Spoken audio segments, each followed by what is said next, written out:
Yeah. Guys, I have an announcement I need to make, and I don't have any beer left, but I need a moment of silence. All right. Um, it's with great sadness that I announce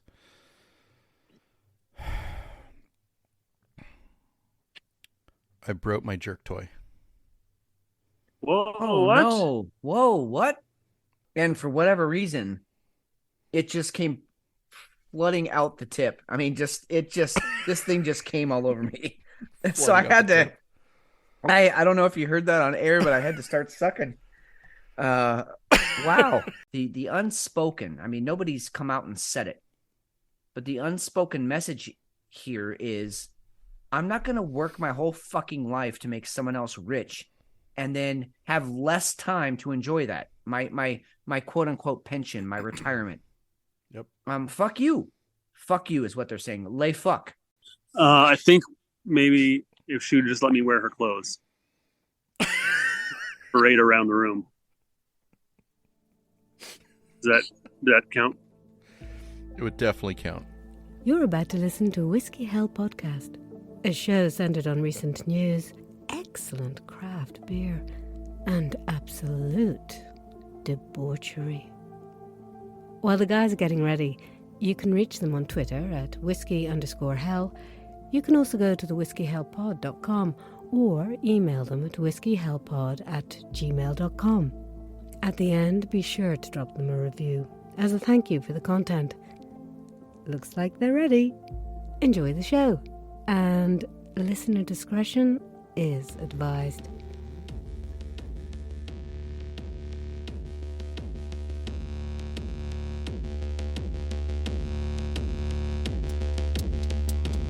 Ten, nine, 8, 7, 6, 5, 4, 3, 2,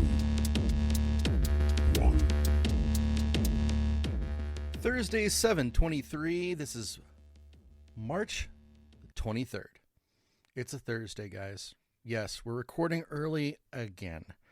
But Fitz and I are here to take you into the weekend with the sultry voices of our world falling apart. How you doing, Fitz? Well, better now. You just got me all hot and bothered with that intro. Right? Well done. I would say I was working on it, but I just came up with it about 6 seconds ago. No, So, that was good, man. That's a panty dropper right there. Remember that one. it is. I think chicks are actually going to have a really great appreciation for well, let's just overall the apocalypse is going to be really romantic. Right? Well, I mean, of course, you got, flames everywhere, you can if you squint, it could be a candle or it could be a fireplace. True. Good call.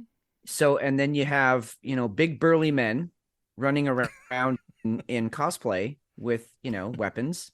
That's hot. Very much so, yes. I'm sure there's other things I could find about the apocalypse that are romantic, but that's a good start. I mean, that usually gets my dates going right there. That's part of I don't want to give away all the goods, because it's kind of a family secret, but that's a good start to a Saturday night right there. Explosions, looting, rioting. Yeah. We're going to talk about some rioting tonight. We got some rioting going on in France. That looks quite interesting. Marco's Dude, been up to bad stuff again. Yeah, and not just rioting, like proper rioting. I mean, these people are pissed and they're not stopping. I mean, it's been going on a week now. Yep. No, they definitely are. They are not happy. And more power to them, right? Right. I mean, Yep. It's about time. Yeah, it truly is. So I'm looking forward to getting into that one a little bit. So we've got the 49.3 article that was put into motion this week. We've got we're gonna talk about the 40 new billionaires that came about because of COVID. That's exciting. Wait, what?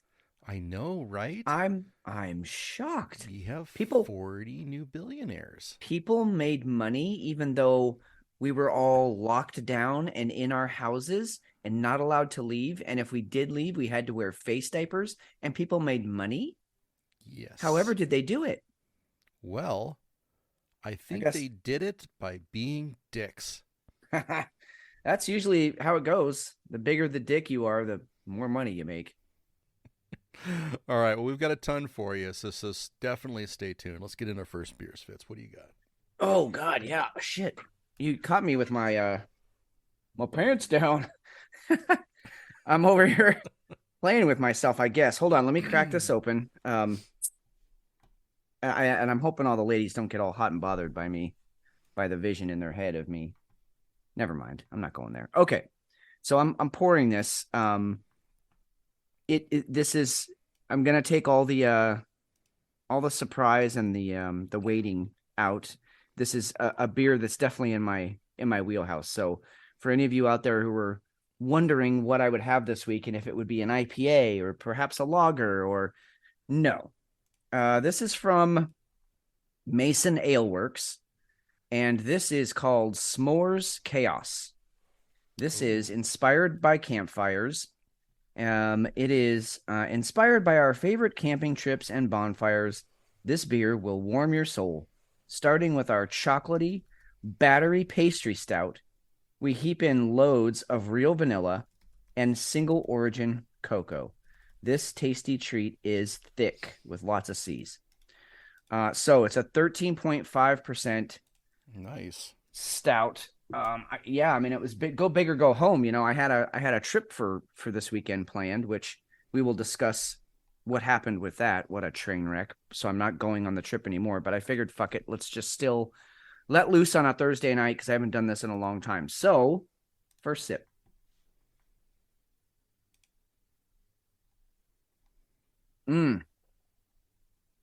Okay. I swear to God, I like that chest on my hair just doubled, and my balls dropped. Wow, this thing is a man's dessert stout. Not overly sweet, running very hot. It's every bit of that 13.5%. Really thick, black mouthfeel, if you know what I mean, ladies. Zero head on this thing, zero. And I actually didn't. I wasn't nice on the pour. I wanted to kind of see. It's really viscous, but zero head on it. So that's, a negative, because I do like head. But no, solid beer. This is not, like I said, not too sweet. The vanilla's there, but it's more like, tastes like vanilla bean. You know what I mean? That doesn't have that overly sweetness. It's just kind of the actual pure nature intended it to be, just a nice savory flavor. And then you get a little bit of chocolate, but mostly this thing's a stout, and like I said, it'll knock you into next week if you let it. So I'm very pleased so far. I was just one sip, but wow, is that good. How's the smell on it? Really what you get is the booze. You get a really, all the high notes of the alcohol on it. I don't, and maybe a little vanilla, but mostly the booze. I mean, if you leave this thing out long enough, it would just completely evaporate. I mean, maybe in a couple hours, like a glass of whiskey. Like, it's just, you could probably run a small lawnmower off this. So it'll be interesting to see how that how the heat dissipates on that one as it warms up. I've never Agreed. had a Mason Ale Works beer that just wasn't really good. And I mean that in a way of, I guess, they get their point across exactly what they want, and it's a well-finished beer too. I really enjoy those. We get some of those out here. I've never had that one specifically though. Yeah, I appreciate that they this is only my third Mason Ale Works beer, so I can't speak for all their beers, but the ones that I've had and the ones that I've chosen are kind of like what you're saying. They are uncomplicated. You know what I mean? Like, hey, I'm gonna hit you between the eyes with this stout. There's a little vanilla in there and a little chocolate, but fucking enjoy it and don't talk to me. Like, it's just kind of in your face, good beer, and I respect that about them. So yeah, this is great. They do another barrel aged one. It's called B.A. Baracus. Oh right, I think Um, we did that one on the show, didn't we? yeah, I think it was a long time ago though. Yep. We'd probably stand to revisit that one if we can. Yeah. But that was a fantastic barrel aged. And the nice thing about some of those beers that they do, they're not like one offs. You know, you can find 4-packs of these, so you don't have to run out and buy a $18 bottle bomber or anything just to make sure that you can enjoy a 4-pack. I guess that's what I'm saying. So Yeah. yeah, good brewery. Good on you for taking a swing at them. And that's a boozy one to start off with. It really is, but so that the capper to all this, the really good news to all this is this is still I'm still pulling off my stash from your birthday contribution to me. I went out and Wow. just bought a shit ton of beers, and so this beer, the price sticker's still on it. Do you know how much I got this beer for? 299 cents. Is less than $3 Wow. No for a shit. 13.5 percenter. So no, I mean I couldn't be happier. It's really, really a fun time. Fun time. Well, definitely check out their site. It's worth it. It's masonaleworks.com. You'll get everything that they've got going on there. So nice site. I didn't see your beer up there, but I think that's kind of a one-off. It might be. And they've got so many. I mean, I think at some point they're like, yeah, people get it. You know, we're just going to keep making good beer, and they'll figure out what we do by our site. So what about you? What are you taking down? So I went local today. Nice. I went with Simple Machines. It's not a phase. Wow, I forgot about that brewery, Simple Machine. I used to love their beers. Yeah, I've had several of their beers, and they're always really, really good. But I haven't had one of theirs. It's been a little bit, and this one's a black IPA. Okay, So my favorite. I'm really stoked to test this out. So I believe, don't quote me on this. Well, actually, let me see here. When I was a young hop, I dreamt of being poured into a glass to be transformed to something grand. My brewer took me into the city to see a bottle shop. He said, when you grow up, you'll be the savior of the thirsty and the patrons of the 48. Sometimes you get the feeling for a black IPA, a roasted dark indulgence that leads the Cascadian parade. So pour on. So it's My Chemical Romance, Black Parade. That's what it's a takeoff on. So I thought it was really cool. Okay. The can, basically, I'll send you a picture of it, and I'll post one for for our web here. But 6.5%, 85 IBU. So I do like the Cascadian Dark IPAs. So those were born and bred up here in the Cascades, the Cascadian mountain range up here with all the loggers. They wanted their own take on the IPA, something that would keep while they're out in the middle of the forest, because these guys would go out and they'd be on logging trips that would last. You know, when the weather's good here, you got to just get out there and get it done. So these logging trips would last 3-4 months at a time, and they wanted their beer at night, but it had to keep. And so they went off the old model of the IPA that was originally on ships for long voyages. And but they wanted their own little spin on it. So they started roasting the I believe it's the hops before they put it into the beer. And that's where you get this dark color from, but it's still an IPA true and true. So very good on you. Those are my favorite IPAs. Yeah, it's not as malty as I would have expected with a lot of black IPAs that I've had, but it's way more toned down. So for an IPA, it's really pleasant. It's a good balance of both. So it's really, really, really good. I'm enjoying it. It's not super hoppy in the nose. You definitely get a malty finish, and it's very much It's kind of a thick beer. The head on it's Okay. ridiculous. I mean, the head is not going away. So See, you got what I like. yeah. Yeah, I mean, exactly. Just lots and lots of head. And I do have to say here, I don't not to stick with the well, maybe to stick with the sexual innuendos, but this beer is, I mean, I feel like I need to start stripping layers off of my body. It's cold here. We're getting hit with now this is March 23rd.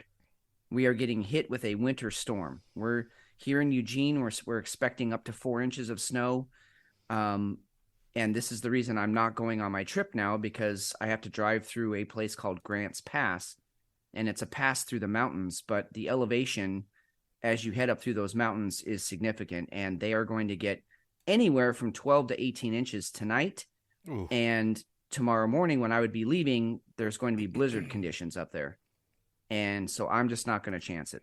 I could make it. I trust my driving, but why risk it? I think I'm just going to try and zoom in and get my kung fu that way. But back to my original point, this beer, I think it's just the alcohol content in it. But I mean, I'm sweating over here. It's getting me all hot and bothered, which I definitely like in a beer. I just, as we said before, I like my beer like I like my women.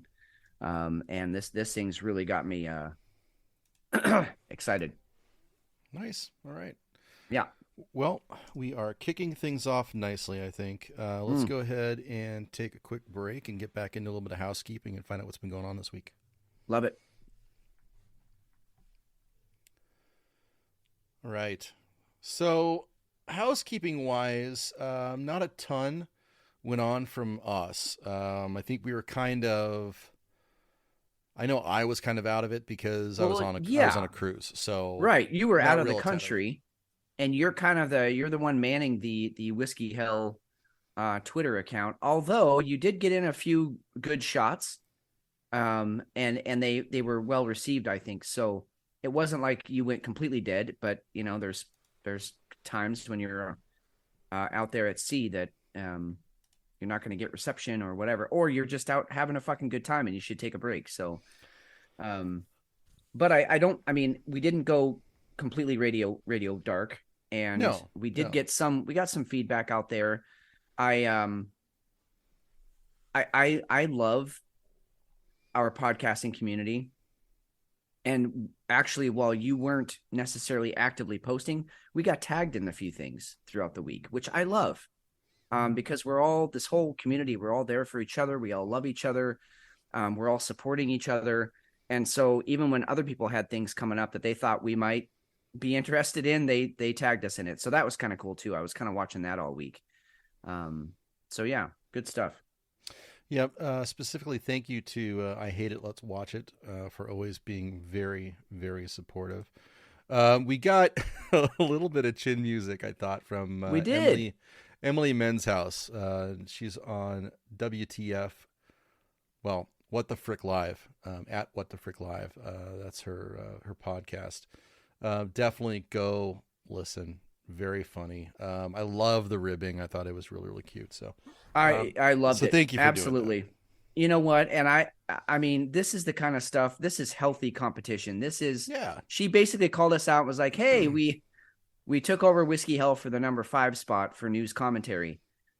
Good for you, but I'm just going to tell you that only makes us want to be better. And I hope it makes you want to be better too, because we're coming for you now." Good exactly. stuff. Exactly. Yeah. I like it. And that's news commentary on the Good Pods app. So definitely listen on Good Pods. But thank you, Emily, for reaching out. That was funny. I enjoyed that. Excellent. Yep. So as far as the week goes, yeah, I was in Mexico. And, yeah. So talk to us about that. I have a couple of stories to share, but mine are on the ridiculous and absurd side. I much would rather start with you. You had a great time. I'm assuming you had a great time from the texts you were sending, the pictures you were sending, the fucking story. You got to tell the story of one of your friends almost got sex trafficked, right? I mean, what the hell? She totally Yeah. did. So we were on a Royal Caribbean cruise down to Cabo, and you know, I wasn't. We weren't. Nobody was drunk. Well, yeah, they were. Yeah, we were. We were drunk. I was like, wait, what? Why Yeah. not? So we went on a whale watching tour and we came back. Well, we walked around, got some some random knickknacks to bring back to the family and stuff like that. But in the process, one of the women that went with us, we'll call her Danielle. That's not her name. We'll call her Danielle. Danielle stopped into she got kind of roped into a, what do you call it? Well, I mean, kind of a street barker. Okay. Started talking her up and chatted her up and got her to come into this little shop. So they gave her a makeover and she was very impressed. It took away her crow's feet and she was all kinds of ecstatic. Well, her phone disappears. Didn't realize it until after we were already on the boat or on the tender coming back to the ship. So we, everybody starts trying to ping it, trying to locate it and stuff like that. Meanwhile, it's like about 6 o'clock and the phone is moving farther and farther into Mexico. Yeah. So it was really, really classy. Right. Long and the short of it, they turn around and head back to the port. We all went into the ship. We went and did our thing. She went back with her boyfriend to try and find the phone. Well, they get to that same shop and the shopkeeper's like, oh, I'll take you there. The place where it is right now, it's right next to my house. Okay, well, that's like issue number one. But she and her boyfriend red flag. get in the car with 3 others and they start going to where this thing is located. Well, it turns out that halfway there, or not halfway, probably they just left Cabo. The lady who's driving, Danielle, says, "Hey, what's the store that's next to there?" And then she goes, "Oh, you know what? I'm not sure. Let me look it up." Well, her boyfriend at that point says, "Get the fuck out of the car." So they jump out of the car at a light, and they just took off. So pretty weird stuff. If you're going out of town, if you're going down to any cities outside, really anywhere, be really aware of your surroundings. Absolutely. To be really, really fucking careful because a lot of weird stuff can happen. And maybe it was legit, and maybe everything was fine. But you don't do stuff like that. She was fine. She actually ended up getting her phone back. What ended up happening, one of the guys on the boat, the catamaran that took us out, actually had the phone, and Royal Caribbean leaned on the company that had the phone. Right, they're like contractors. Yeah, if you want to be on my boat again, bring back the fucking phone. Mm-hmm. So yeah, so she ended up getting the phone back and everything's fine, but still scary stuff. Yeah, I think that falls under the category of situational awareness, and I it truly does. Obviously, when you're if you've had training in it, and it doesn't, you don't have to be a soldier or a cop or a firefighter in order to train in these things. You can actually, there's some really great courses out there for free on YouTube that really just teach you about situational awareness. But one of, like, if not the first thing they say, it's definitely got to be the second or third thing they say.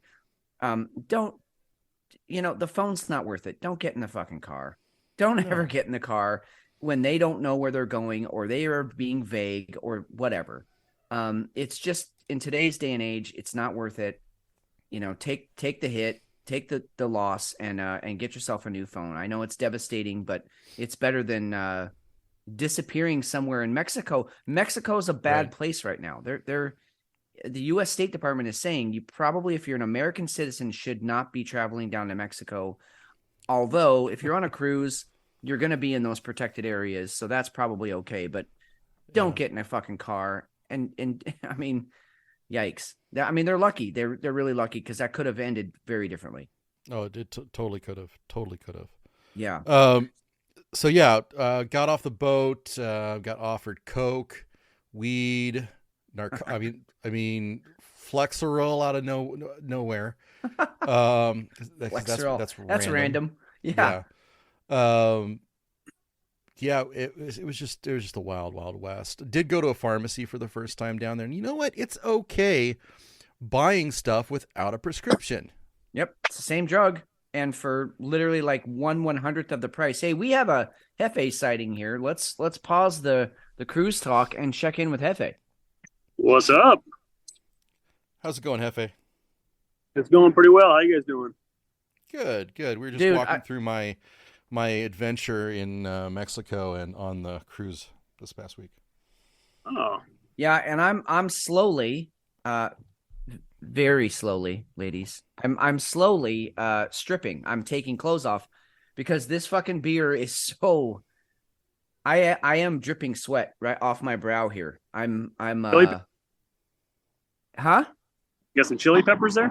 No, it's a really it's high ABV, and it's a 13.5%, which is, I mean, it's like fucking motor oil, and I'm just, I'm really glad that I spend some time working out, because I'm looking at myself, and I'm really glad that I have something nice to look at. You know what I mean? You're glistening. Yeah, I'm glistening. I got some, I have some definition where there's supposed to be definition. It just feels good, Anyway, this beer is kicking my ass, so that's where I'm at. How are the tables tonight? Kind of slow tonight so far, but we'll see how it goes. It's still early. Did I ever tell you that story about the girl that I work with, that she was telling a story about her mom, and this girl's like 25 or something, and she's making fun of her mom and saying, "Oh, she was born in 1977, so that explains a lot." And I was like, "Wow, that's put it that way." Yeah. That was all into the story. Like, oh, this lady's old and stupid, and and she's younger than you. Yeah. Yeah, I mean, I have, so I was talking to a good friend of ours has a teenage daughter, and they came over for dinner last Friday night, and then we ended up out by the fire pit, and she's 17, and so I know that's young, but still, we were out by the fire pit, and she put her phone down, which is rare for kids these days. She put her phone down, and she did that thing that everybody knows this experience where you just zone out in the fire, like literally your eyes just go completely relaxed and you're just watching the flames dance. Yep. And she's like, "Wow, this is the first outdoor fire I've ever been around." And I thought, I just had this like, oh, you poor thing. Like this, I just Good felt so Lord. bad for her that she's never in had Oregon. experienced. Wow. Exactly. She had never experienced an outdoor fire before. So it's a different world than we grew up in. And I think all of us, whether you're a young person interacting with an old person or vice versa, we all have to have some grace here, because we have had literally wildly different experiences growing up, maybe more so than any time in history. I mean, things have changed so fast in the last 40 years that a lot of us are still rushing to catch up, or you were born into it. You don't know any better, and you have no idea the experiences we had. So just interesting. I had to share that, because what a mind fuck. Like, you have never seen an open fire like that before. Wow. Yeah, that's interesting. She's a teenager, huh? Yeah, 17. I mean, I mean, if she was like 8, I'd be like, okay, I get it. But you had to have lived some life to get to 17 years old. I don't know, just crazy. But no, you had never shared that story before, Hefe, and thank you for making me feel even older than I do. So that's cool. You are welcome. So Fitz, you had a story that you wanted to get into. What did you want to? Well, I have 2 stories, but I'm going to tell you the more I guess exciting story. Okay. So both of these stories happened in the same day, which was yesterday. I had a fucking hell of a day.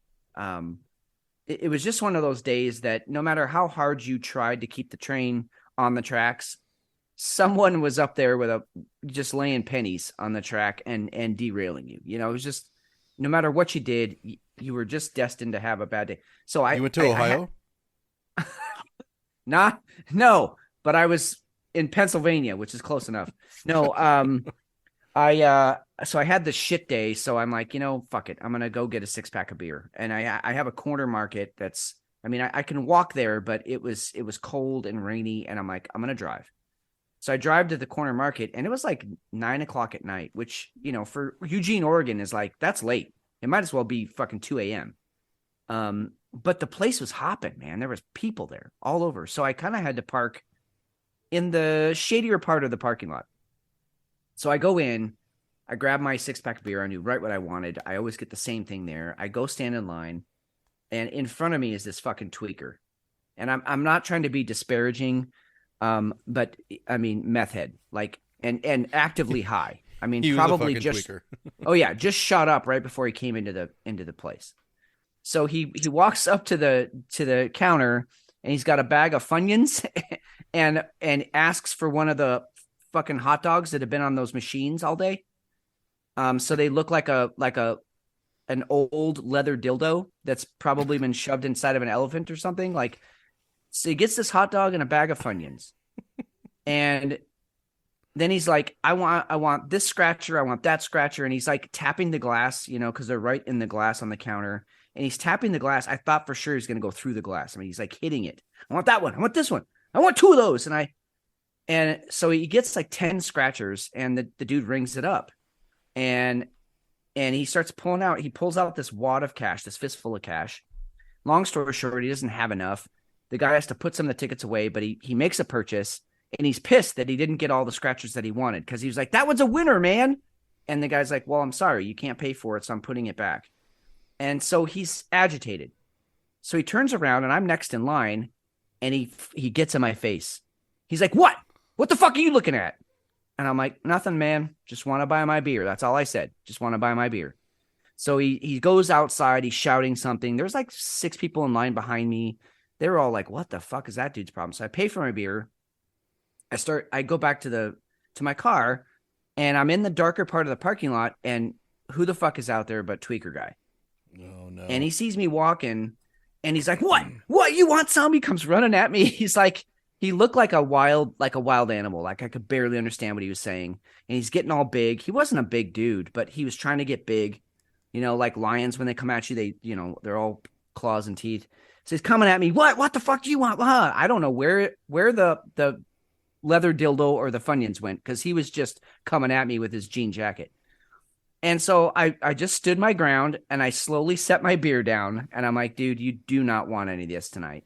Like, the fucking day I had, plus I wasn't going to put up with it. So as soon as I put the beer down and stood up, he like skidded to a stop. He's like, hey, bro, hey, it's all cool. Hey, man, have a good night. And he just slowly just like melts back into the shadows, and he's just gone. He just disappears like some kind of fucking tweaker magician into the bushes. I'm like, what the fuck? Yeah, that's what he looked. He's just gone. And I'm like, what the fuck just happened? I almost got into a fight with this tweaker, and I would have put him in the hospital, because I just wasn't in the mood, and he wouldn't have stopped moving until I actually hurt him. But anyway, so that was how my day ended. Yes, I came home, and I was telling my wife the story. She's like, Jesus, you're not allowed to leave the house for like the next 24 hours. You just need to stay here, because it just was one thing after another. The hits just kept coming. But anyway, so that was the one story that I definitely wanted to share with you guys, because not every day you're about to handle a tweaker. Handling a tweaker might be the name of the show. The name of the show? That or leather dildo. I don't know. Yeah, it could be. I'm really glad you didn't go for like old man dinger or something like that. I mean, yeah, okay. Like Joe Biden's penis. Is that what you want me to say? Oh, wow. I don't think anybody wants you to ever say that, but yeah, that could have worked too. Ay. Good God. Anyway, what a day yesterday. It was kind of, the stars align, and it doesn't matter what you do, you're hitting your head against the wall. All I wanted was a fucking 6-pack of beer and go home and drink it, and this dude just has to get in my way. Crazy. Yep. Well, that was really quick, but I got to head back in. All right, Effie. We'll Well, catch shit, you. man. We'll catch you. Yeah, later. we'll catch you on the flip side. We'll still be here. All right, I'll see you in 40. All right, brother. So, shout is it- out. Yeah, go what's ahead. that? Go ahead. No, No, I was just gonna say, is it just me, or is like when Hefe signs off and he's like, "All right, I'll see you in 40." Like, is that not the coolest fucking thing?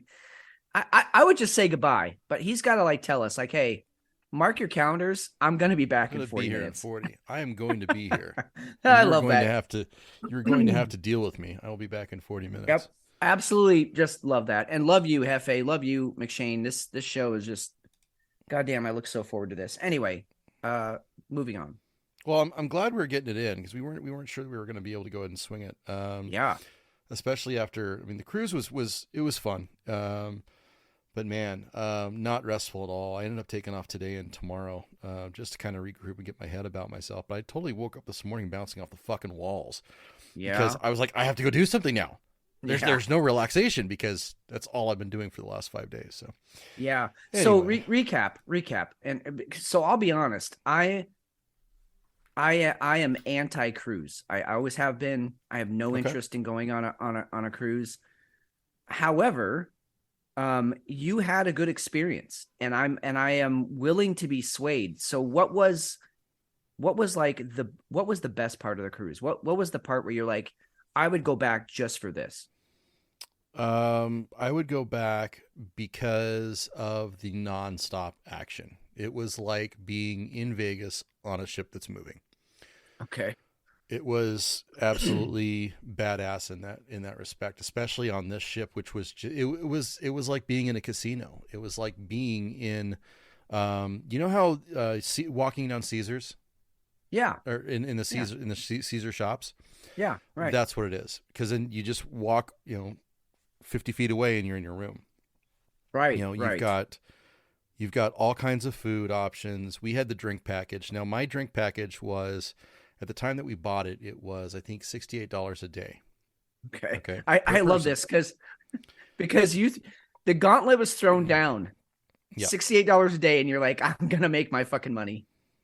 So I came out, I averaged, now I used an average of $8 per drink, Okay. figuring that if you're going to go out and drink, you're probably going to end up paying between $6 and $10, depending on where you are, obviously, and what you're getting. So if you're getting a mixed drink, you're probably going to end up paying $9 or $10. If you're getting a beer, it's probably going to be like around $6, right? Right. Unless it's like a super cheap beer, like a Bud Light or something, and then we're talking like $3. I didn't drink any of those. The cheapest thing I drank was, I think, Newcastle and Guinness. The beer was shit. The beer was shit. Just we're gonna get that out of the way now. There's not even anything to talk about. But I drank on average $119 worth of booze a day. That's my boy right there. That is. Yeah. You know what we're gonna call that? We're gonna call that the whiskey hell profit. Yes. Like you can meet your quota or you can exceed it. And if you exceed it, you're in the whiskey hell range. And we're proud of you. We are proud of you as a show, as a community. Well done, dude. First cheers to you. Well done. Thank you. Well, got to be economic with it. Economic and efficient. Mm-hmm. I've never chased tequila with Guinness before that happened. Yeah. Tell me about that, because I've never done that either, and I sort of I'm glad you're alive, but I'm sort of wondering how that happened. It actually, so Danielle, after she got back from almost being sex trafficked, Right. she decided that she's getting fucked up and everybody else is going to get fucked up with her. So yeah, it was tequila shots, car bombs, which by the way, I can still beat damn near anybody with a car bomb. So Yeah, it's surprising to me because we put such an emphasis, such a highlight on being good at those. And maybe it's just because we were all so competitive with one another back then. yeah, totally. I'm glad to hear that that's like riding a bike, that you just still have that skill. I love it. I would say I was rusty because I couldn't, for lack of a better set of terms, open my throat enough. And just dump it in. So it took like 2 gulps versus just opening and going. So I need to, I need to talk to some ladies about opening my throat better. Or maybe some dudes out there want to Yeah, learn there's. how to do I'm that. sure there's So, plenty of dudes that know how to do that. but yeah, so I mean, that was fun. The drinking was fun. The bartenders were fun. The restaurant, the waiters were amazing. We ate with the same table every night. You had a really good array of food that you could have. I wouldn't say it was all gourmet, but it was way better than the food I got in Turks and Caicos, that was a big Up to complaint par. for me. Oh, really? Yeah, yeah. And you really didn't have to spend any money once you're on there if you got the drink package because you're going to eat for free. So, Right. but yeah, I was impressed. I was really, really impressed. Everybody was fun. Yeah, it was a really, really good time. Our mutual friend John, he and his wife and son, they probably do 3 to 6 cruises a year at this point. They're cruise addicts. In fact, they were on a cruise while you were on a cruise. They were down in They launched from Miami, so they did more of the Caribbean side. Mm-hmm. But they love it. They absolutely love it, and I've resisted it, only because that's just not the way I prefer to travel. However, you kind of introduced, like, what if we did a Whiskey Hell cruise? Like, Yep. Obviously the three of us would be there, and we could throw it out to our listeners and say, hey, if you want to go, party with Whiskey Hell, why don't we just make a cruise of it? I actually think that would be a really fun time, and I'm very interested in sort of pursuing that as time goes on here. I think that would be just a lot of fun, and it's not the cheapest way to go, but I also think that, like you said, you add in the drink package and all that, we could have a lot of fun with some of our listeners. So possible, just keep your eyes open in the future. We may be doing a Whiskey Hell cruise to someplace really fun. Yep. I think that sounds good. Let's go ahead and take a break and get into our news, shall we? Excellent. All right. Fitz, do we want to talk about race? Do we want to talk about the transgender population and athletics? How about Kim Jong-un and his nuclear tsunami? We've got that. You know what? Quickly, can I tell my other story? Yeah, because I got to get this chip off my shoulder, because I'm actually disturbed by it. Okay. All right. All right. So lay down on my couch, and I've got my notebook. Oh, thank God. All right. Yeah. Please pick this apart for me. So, I was going to be driving from Eugene down to San Francisco tomorrow. And that's been planned for months. It wasn't just an impromptu thing. This has been planned. So for whatever reason, and I still can't, neither one of us can remember why, but my wife took out her driver's license on Monday, and was looking at it for something. And then she noticed on her driver's license that it expires this year on her birthday. In November 2023, it expires. And she said, babe, you should check your license to make sure it didn't expire or doesn't expire this year on your birthday, which happened almost a month ago now, 3 weeks ago. So I took out my license, and sure as shit, my license expired. Now, in Arizona, you guys have a license until you're 65 or something. I mean, it doesn't expire. Right. You got to buy a new one every 10 years or so because they fall apart. But otherwise, you have a permanent license. It's not that way in Oregon. Every 8 years, they expire. Well, we've been up here 8 years. Mine expired. So shit. If I'm going to drive to California, I should probably have a valid driver's license, because that would be bad. So we go down to the DMV, we go through the whole thing, we wait our turn, which I'm not going to tell you it's bad, because it wasn't. It was actually, they're very efficient down there. They've got a system. You get in and get out in probably an hour and a half time. That's not bad. But so we go up together, we go up to the counter. My wife does all of her stuff. She pays for the new Real ID so she can travel with it and all that stuff. It's all good. I get up there, start handing over my information, and a lady behind the counter says, "Oh, I can't issue you an ID." And I said, "Why forever not?" She said, "There is a national hold on your license." And I said, from what? And she said, Really? yeah, she said, it doesn't show up on my computer why, but it is from the Arizona Department of Transportation. It's from ADOT. And I don't know why, but that they've put a lien on your license. You can't do anything until you take care of that lien. So that basically, if I had been pulled over at any point in my time here in Oregon and they had run a national check on me, I would have been arrested. Basically, without question, I would have been arrested, and then I would have had to make bail and fight my way through the whole legal system. Luckily, I haven't been pulled over, but that was on the table. So immediately we call ADOT. I have to go to the supervisor, and then the supervisor, and then the manager. And I finally get to like someone high enough who can tell me what's going on without me having to give her my Arizona driver's license, which I don't have that number anymore because I don't have an Arizona driver's license. That ended 8 years ago. So right. She pulls everything up and she says, oh, well, it says here that you have a failure to appear in court. And so they put a lien on your driver's license. I said, what? From when? And she said, now the dates here are important. She said, oh, it was back in 2013. And I said, okay, but I moved to Oregon in 2015 and I got a license just fine. No problem.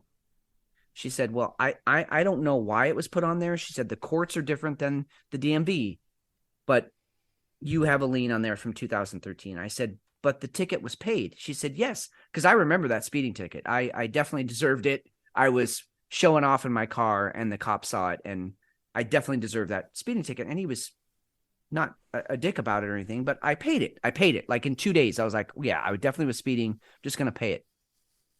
I said, I paid the ticket. Why would I have to appear in court? And there's like long silence. And she goes, I don't know. I said, okay, but I failed to appear. So they put a lien on my license, basically jeopardized, me going to jail, me having to pay whatever fines, whatever bail, whatever. So here's the crux of the story. Do you want to know how much the fine was for not appearing in court? $10. $10. So I was Arizona.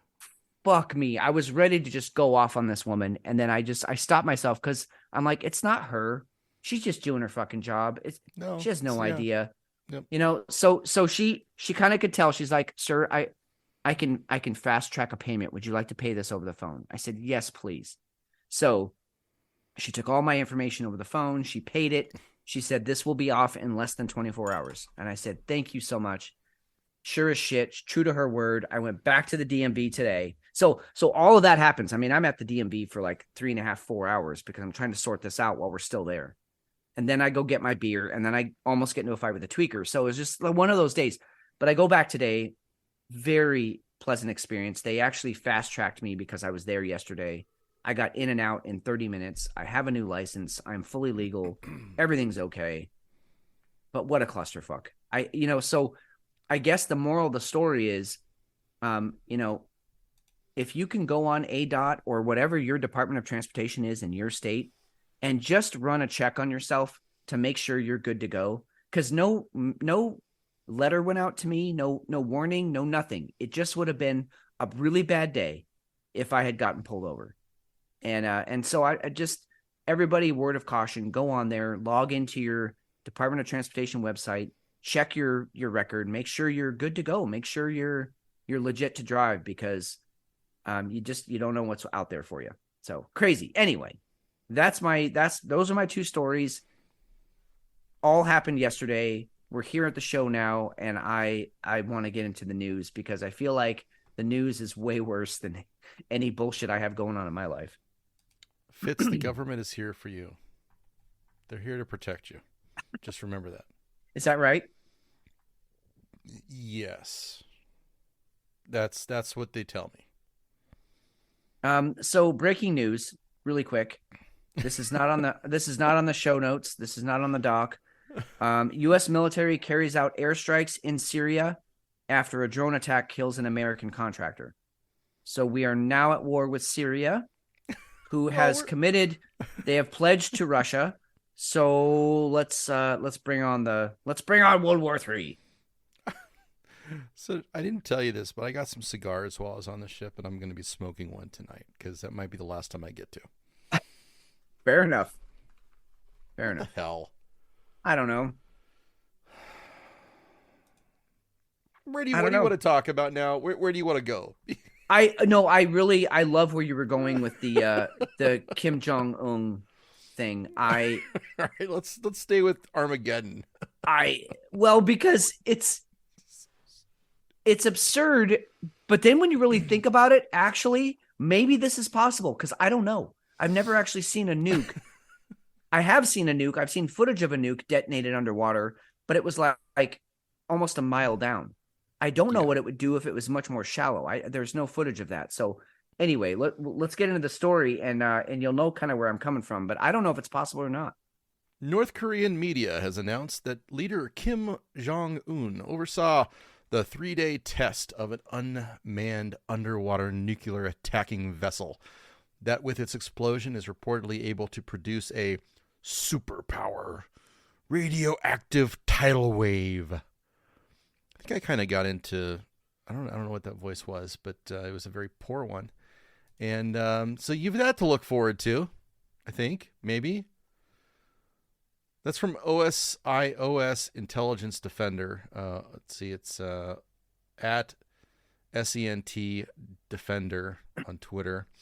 It sounds familiar to the Russian Status 6 oceanic multipurpose system Poseidon nuclear torpedo that they claim is able to cause a blast large enough to create a massive tsunami, able to wipe out entire islands.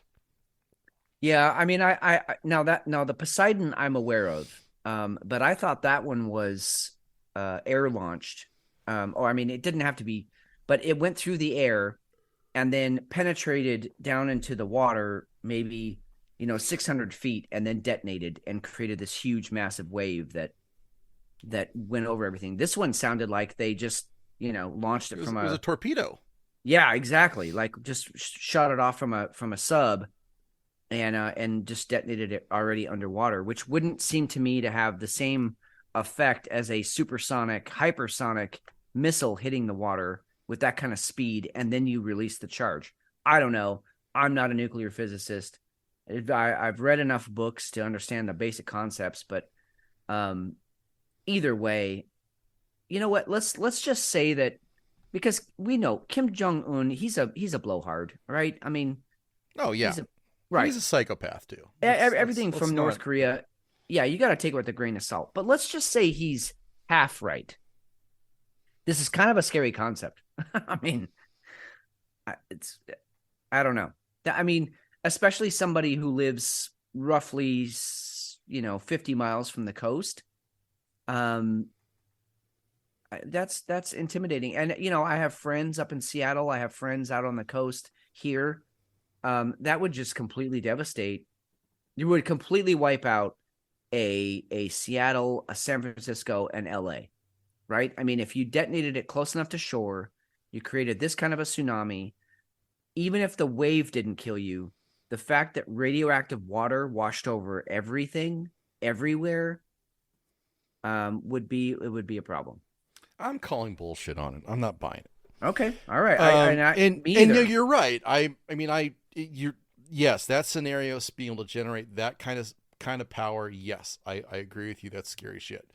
But we're talking, in order to have a tsunami, now we're talking seismic activity of 7 and above, right? I mean, I'm maybe off on that a little bit, but it takes an incredible amount of power over a very large area to be able to generate a tsunami. So I can't see it. I can't see it happening. I just can't. It's unique. Yeah. I mean, I'm going to absolutely agree with you on that. I'm backing up what you're saying 100%.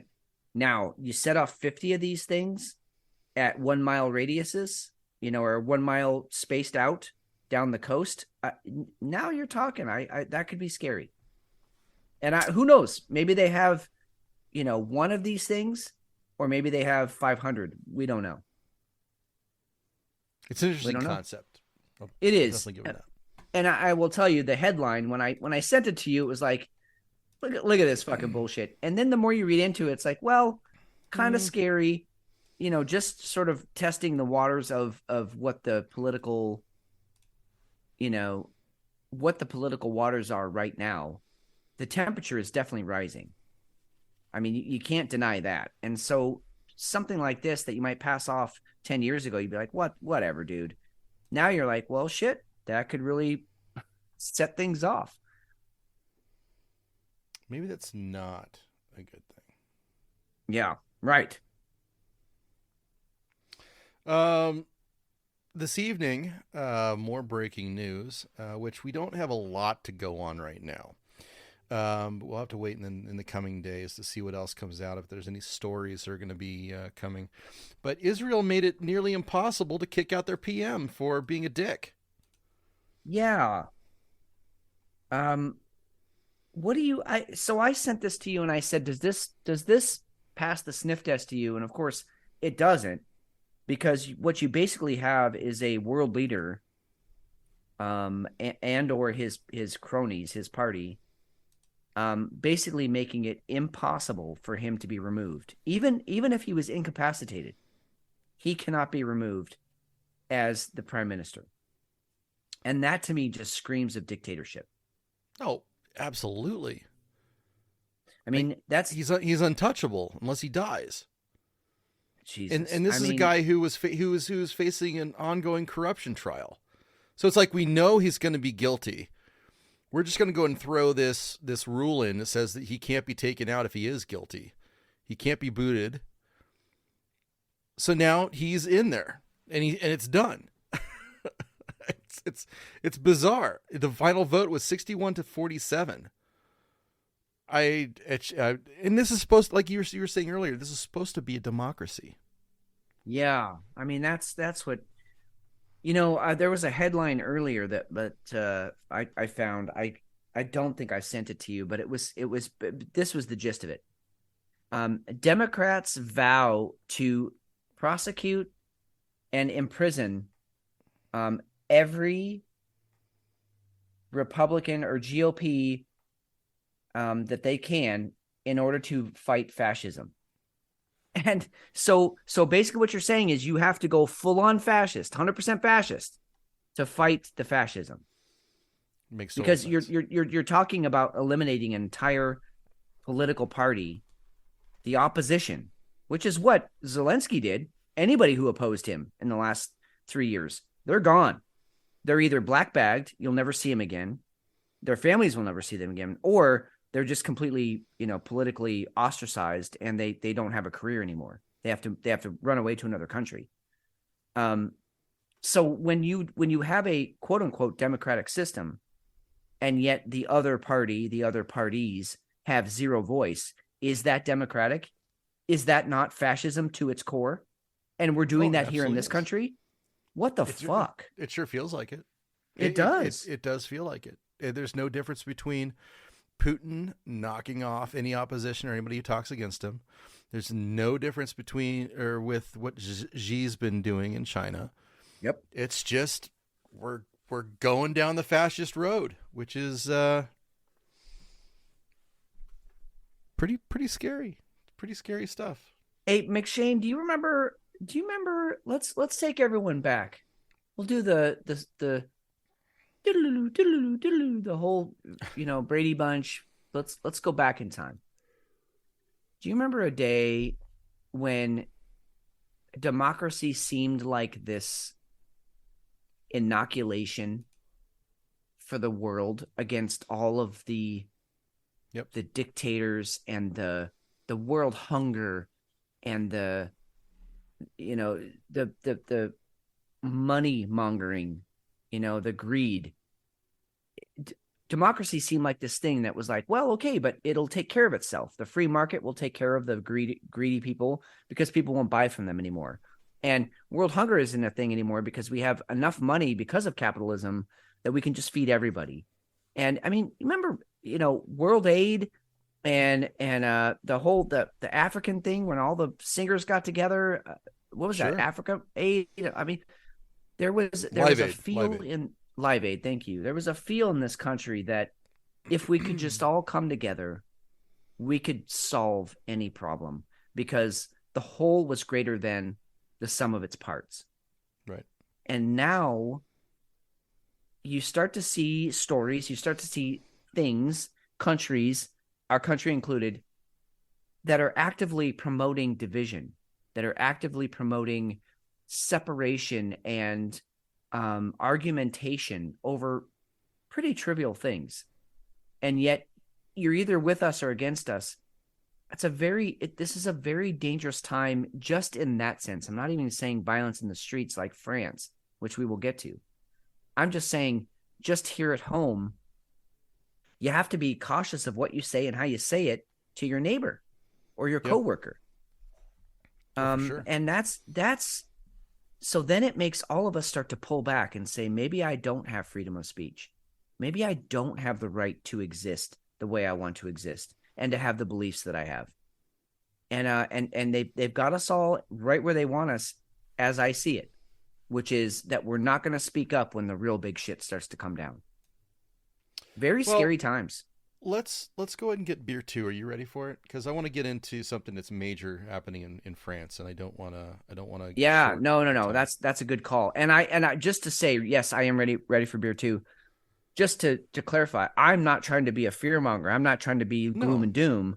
I am just saying that if you analytically you use your logical brain, right now is we're at a very pivotal point in human history.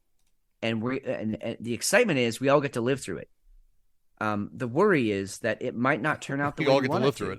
Right, exactly. So anyway, I am ready for that second beer. I'm going much lighter on my second beer, so I think everyone will be happy about that. Because I will sober up as the show goes on. This beer hit me hard. Holy crap. All right, cool. We'll be back with you guys in a minute. Yep.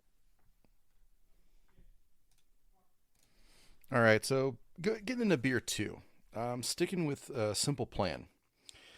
But I'm going with a Scotch ale. It's called Old Merc. Big fan of Scotch ales. I have to be in the right mood for them, but when I am, they just hit. And actually, Agreed. I've been drinking more reds lately. So this kind of meets in that wheelhouse. It's a little bit more bitter typically than like a strong ale. They're a little bit more rude. Malty, super red, light on the hops though. So typically, I want to go ahead and pour this one out. You know, I like that we ascribe emotions to our beers, our drinks. You know, this one's angry. This one's sexy. This one's rude. That's just, you know, because that's what it brings out in you too. If you're not careful. It totally does. It totally does. So I've got it's a caramel color, red at the base of the beer, but nice and cloudy and red, dark red at the head. Not the head, but right below the head. I mean, right below the tip is.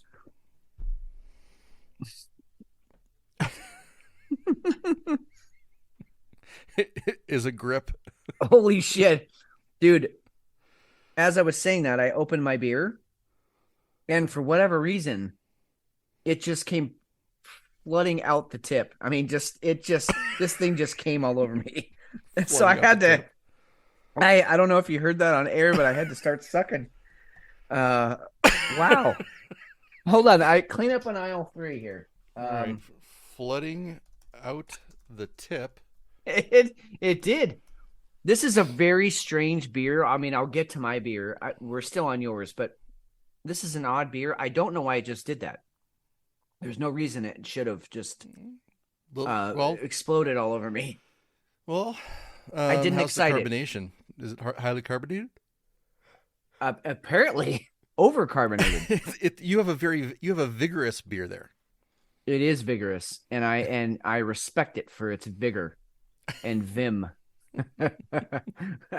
Dude, right. I am all wet and sticky now. Jeez, the whole night got through that drink. All right, Yeah. go ahead. Yeah, do your beer. Go ahead.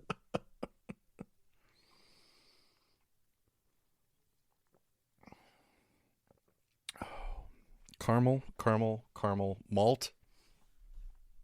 Ooh, that's really close to an arrogant bastard. Oh, really? Yeah, and less hops, way less Uh-huh. hops, Uh-huh. but it has that gnarly Scotch ale finish that goes along with it. Yep. So it's a little on the bitter side. I'm not going to say it's angry, but wow, that's Simple Machine. I cannot pass up their beers. I don't think anymore. I need to take. I got to take note of that. No, dude, I'm actually really envious of you because I love that brewery and we just don't get them out here. So I'm definitely envious. Good on you. Good choices. If you guys want to check out Simple Machine, simplemachinebrewing.com is the website. It's got a nice site. They've really just, as far as their beer list, it's just their on tap list, which is cool. That's fine. As long as, I mean, you've got at least with the stuff that you've got on tap right now. I'd love to have like the stuff that you've had previously. But yeah, I'm gonna dig this scotch. I'm curious how it's gonna shape up. It's a smooth pour, easy to drink. That's fun. All right. All right. What you got? All right. This is from Celador Brewing, Celador Ales. I have had a couple of their. This is a small batch brewery. They don't do anything. They don't have any regulars on tap. They just do these small batch things. They kind of remind me of Evil Twin a bit. Okay. Anyway, this one's called Le Con. So it's based on a French farmhouse ale. This is actually it's Belgian inspired wild ale. And it has apricots in it. So I thought it would be a nice, fresh, light finish to, what I had earlier, which was, just very heavy and dark and high on the booze. This is a 7.3%. So not light, but definitely lighter than what I started with. So this is lambic inspired, house mixed cultures, fermented in French oak ponchions, whatever that is.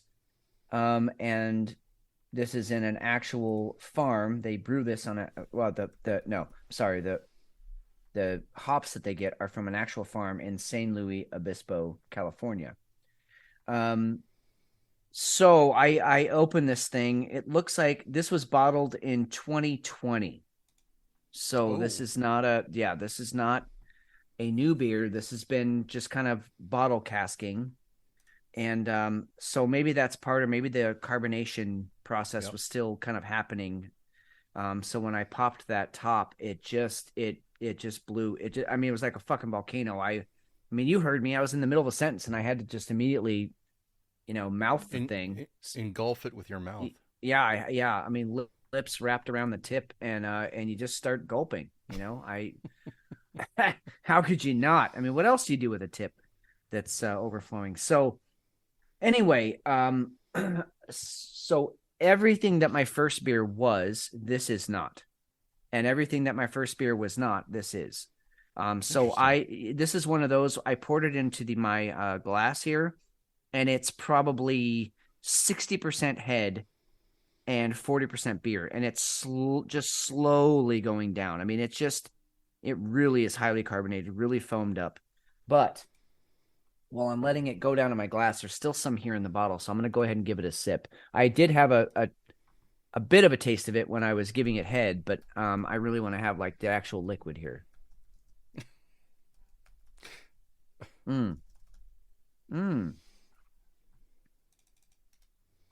Okay, so wow. Very fresh, very well done beer. This is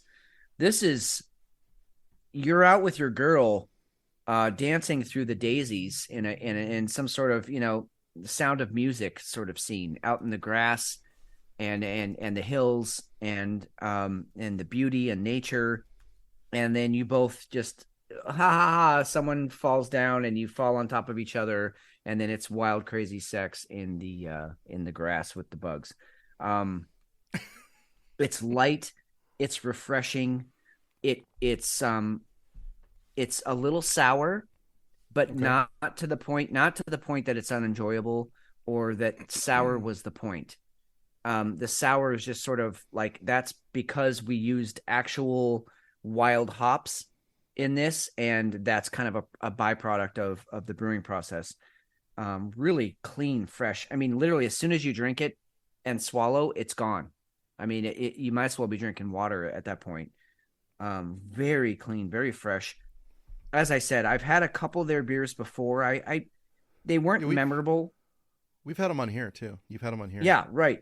They weren't memorable in the sense that I'm like, ooh, Celador, I got to get those guys again. But this one actually is kind of switching me to that side. I would do this again. I mean, this would be you've been outside working all day. You're hot, you're tired, you're dirty. You open this bottle and it's just gonna cleanse your fucking soul, man. You're clean after this. And I So guarantee you that's a yeah, different experience than what you would have had if you just had it on after it was barreled and released on back in 2020. agreed. It's definitely matured. And I will say too, as I'm pouring the last of the bottle into the glass here, there's some sediment to this. There's actual grains of something. Probably, the hops, the barley, the wheat. I mean, this is an unfiltered beer, I guess is what I'm trying to say. And Right. and I that's if you don't know McShane and I by now, then you don't know that we're always going to go for the natural, pure brewed stuff that is as close to what they used to brew 300 years ago as we can get. And this one is that. It's just really, really well done. I'm very impressed. I'm glad I did this one second actually, because it's a real palate cleanser. So Well, good, good, and yeah, that style of beer does age well. It's like yeah. a stout or a porter, those kind of beers that are a little bit more complex. They just mellow out over time, or they take on completely different notes than what the original intent was. It's not like you can get a pilsner. It's gonna last for a long time. It's Gonna always be going to be a Pilsner. Yep, Yeah, it's exactly. probably gonna stale at some point. Um, Something like this is gonna last for a while. So good on you. That's awesome. That's a good Yeah, point. I'm very, very happy. And so sadly, but also just really again thanking you. This is the last beer of my beer run from what you sent me for my birthday. I bought a shit ton of beers, and they were all show beers. Every one of them was show quality.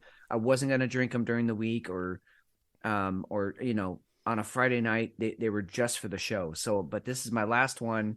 So I'll go back to Well, my cheers to you highly then. my highly economic and budget beers. But yeah, no, cheers to you. This is a great way to end that run. This was a lot of fun. All right. All right, so with that, let's go ahead and get into what's going on in France, because this is something that we're talking about earlier. We were talking about how fascism and totalitarian rule is kind of what looks like it's being taken over in so many places. We knew it's in Russia, we knew it's in China, and there's plenty of places, but then you start seeing something like this in Israel. Well, here's what's going on in France.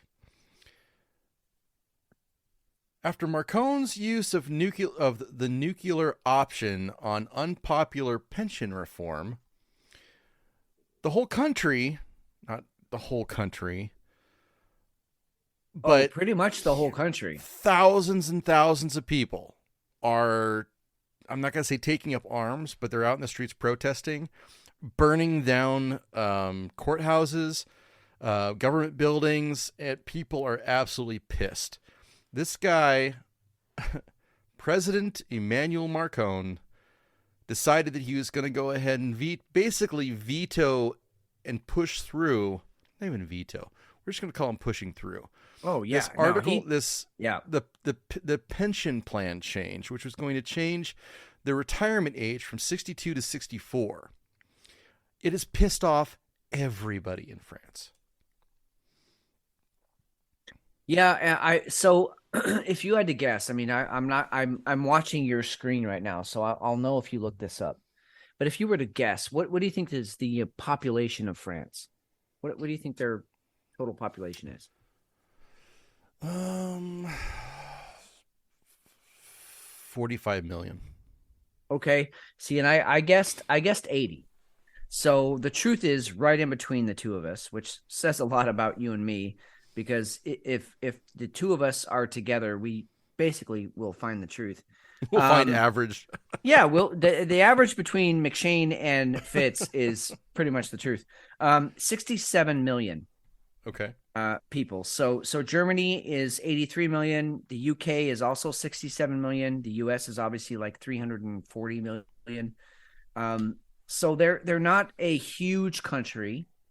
And yet when you think about their influence on the world, along with Germany and the UK in Europe, it's significant. And you have a significant number of people in France taking to the streets, not giving a fuck about work tomorrow, not giving a fuck about their own safety. They're out, they're pissed. And this is just, as McShane said, this is a 2-year raise in their retirement age. They went from retirement age of 62 to 64. And I feel like the unspoken, I mean, nobody's come out and said it, but the unspoken message here is, I'm not going to work my whole fucking life to make someone else rich and then have less time to enjoy that. My quote unquote pension, my retirement. Yep. Fuck you. Fuck you is what they're saying. Les fuck, I think is how you say it in French. We're not going to work for you anymore, or any longer than we think is fair. And so they're taking the streets. And I am, over the course of French history, people make fun of the French for running or just acquiescing to the norm, or whoever's winning, they're going to go to that side. This is a moment in time when the French, and again, if we want to go back to the French Revolution, this is the French going back to that time when the French are not going to put up with this bullshit anymore. They're going to take to the streets with fucking pitchforks and torches and call out who needs to be called out. And Macron, what a dick. He was testing the water. I wonder if this will be okay. Testing the water. Nope, it's not going to be okay. All right, then fuck all you guys. I'm going to insert my penis into Article 49.3 and I'm going to force it in. And the public is saying, you will not rape us anymore. You won't. And good for them. So the French Revolution was 1789 and ended in the 1790s. That was right after the Enlightenment period. Can we say that? So it kind of coincided with 1776, and maybe this is actually the beginning of a powder keg that's gonna light things off all across the world. I would love that. I would love for the French, who have been so disparaged over the years, to be the catalyst, the flick of the match that lit everybody else on fire. Because the French, you're right, they heavily funded our revolution. Yep. They had just ended their own revolution, and they were like, "Hey, you want to fight England? We're gonna help you, because fuck the English." And maybe we're at that tipping point again. Maybe the French are going to be that group of people who say enough is enough.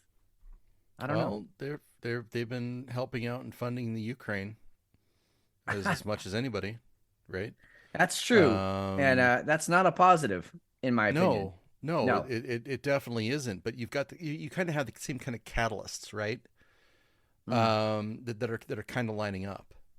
I don't know. It's probably a very broad leap to start talking like that, but this is something that it's incredibly damning. Carpenters, anybody who's industrial, in the industrial complex, that are actually iron workers, port authorities, anybody who has hard jobs. You don't want to have to labor, work for another 2 years. Labor jobs. You get actual labor jobs, not just like cushy desk jobs, No. You're not flying a cubicle someplace. You're actually having to work with your hands. You're breaking your back. You're killing yourself every day. This is impacting the garbage men, right? This is actually impacting the police, who in a lot of these protests are having to beat down civilians. So much so that we found, and this will be in show notes, we actually found content of police saying, you know what, I'm out. I'm taking off my helmet, and I'm not afraid to show my face. I'm taking all my body gear, and I'm walking across the picket line, and I'm not going to beat on protesters anymore. Yeah. It is an amazing thing that's happening.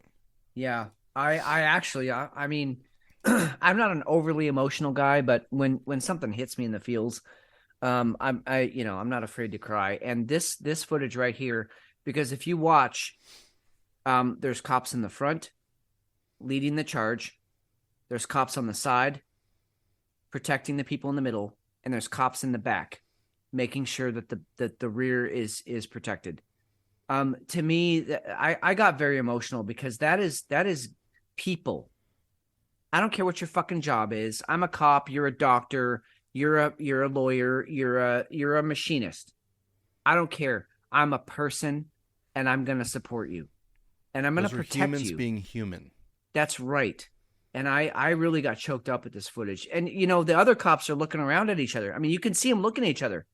Dude, should we go join in with those guys? Because I don't want to fucking beat my brother, my cousin, my neighbor. I don't want to do this anymore. Should we go with them?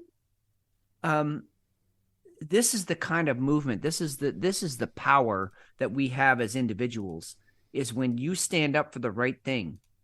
Regardless of what anyone else is doing, if you're standing up for the right thing, you will attract a crowd. And I would love to know who the first cop was that was like, fuck this. And then the next guy came up and was like, yeah, I'm not doing it. And then all of a sudden now you have 15 of them. And then you have 100 of them. This is the human spirit that emboldens me and makes me want to do the right thing. Some of this footage is coming from Chuck Callisto. Dude's definitely a activist. He's definitely a conservative. Yeah. I do find myself having to check his content, but he's been really solid lately. He's worth a follow. Like anything, tread lightly, make sure that you're checking all your sources, but it's at Chuck Callesto, Callesto. The other thing we should mention quickly, McShane, is that Twitter, and I'm going to say almost exclusively Twitter, and then under that, umbrella will come, the fallout with TikTok and Instagram. But Twitter is the one that's leading the charge on saying, hey, look what's happening in France, because you're not going to get it from the mainstream media. CNN is not covering this. Fox is not covering this. MSNBC, you just go down the line. New York Times, Seattle Times, nobody is covering this. But you go on Twitter and you put in a search, French protest, France, just put in France and watch what you get. These are people with cell phones posting their shit to the World Wide Web and saying our voices need to be heard. So I that's all to say that you have to take everything with a grain of salt. But Twitter right now is leading the charge on a free market information exchange. I'll just say that. It's an information exchange, and some of it's bullshit, some of it's legit, and there's a bunch of stuff in the middle. And you need to, as a critical thinker, as a citizen of the planet, you need to use your own intellect and figure out which is which. But it is not to be just immediately discredited. How many times have you seen, well, Twitter is, it's crazy now that Elon took it over and it's just a voice for the right. No, it's not. It is what it should be. It's a worldwide public city hall, town hall. And we all get to contribute, and then we all get to discern what we're all saying and say, I don't believe that, I believe this, and I'm going to go with it. And actually have a conversation. That's what it's Yes, all about. a conversation. And that's what we try to do week to week. So yep. I completely appreciate it. And like you were saying, it's not easy to find stuff on here. You have to actually Google, you have to go out and find it. You're not going to find stuff heavily, at least. They might sneak an article out there, but you can't find. I only found one from CNBC. Okay, one thing on the French protests. There was nothing from CNN. I found nothing from MSNBC. I found nothing from Fox. This stuff it's not easy to find. People don't want you to know about it because, God forbid, you see that other people are standing up. Yeah. Other people are in distress and they're standing up to their government, and they're okay with burning down a building, which we're not condoning violence. We're not saying you go down and light up City Hall. That's not the point. But when other people are passionate about their beliefs and other people are concerned and taking an active stance in not allowing their government to run ramshot over them, it's a very powerful thing. And I think we've kind of forgotten about that. It's very different when, so year and a half, 2 years ago, we had all the BLM stuff. Well, it was very powerful. We saw cities burning, police buildings burning, and all and riots and looting and all these kind of things. That's not what's happening here. Mm-mm. This is a nation that is being told, I'm sorry, you aren't able to dictate your life under the current rules. We're going to make you stick around and not retire until 64. Now, that might not be a big deal to somebody who's a developer, a computer, whatever, somebody who's riding a desk. But to a lot of people, firefighters, police, civil servants, it matters. Yeah. They've given their lives for their jobs and oftentimes wrecked themselves. And now they're going to have to wreck themselves longer. Yeah. When and this is the same argument that we have for Social Security here. Social Security is not going to be around for much past whatever date. We've been doing this dance for the last 25 years.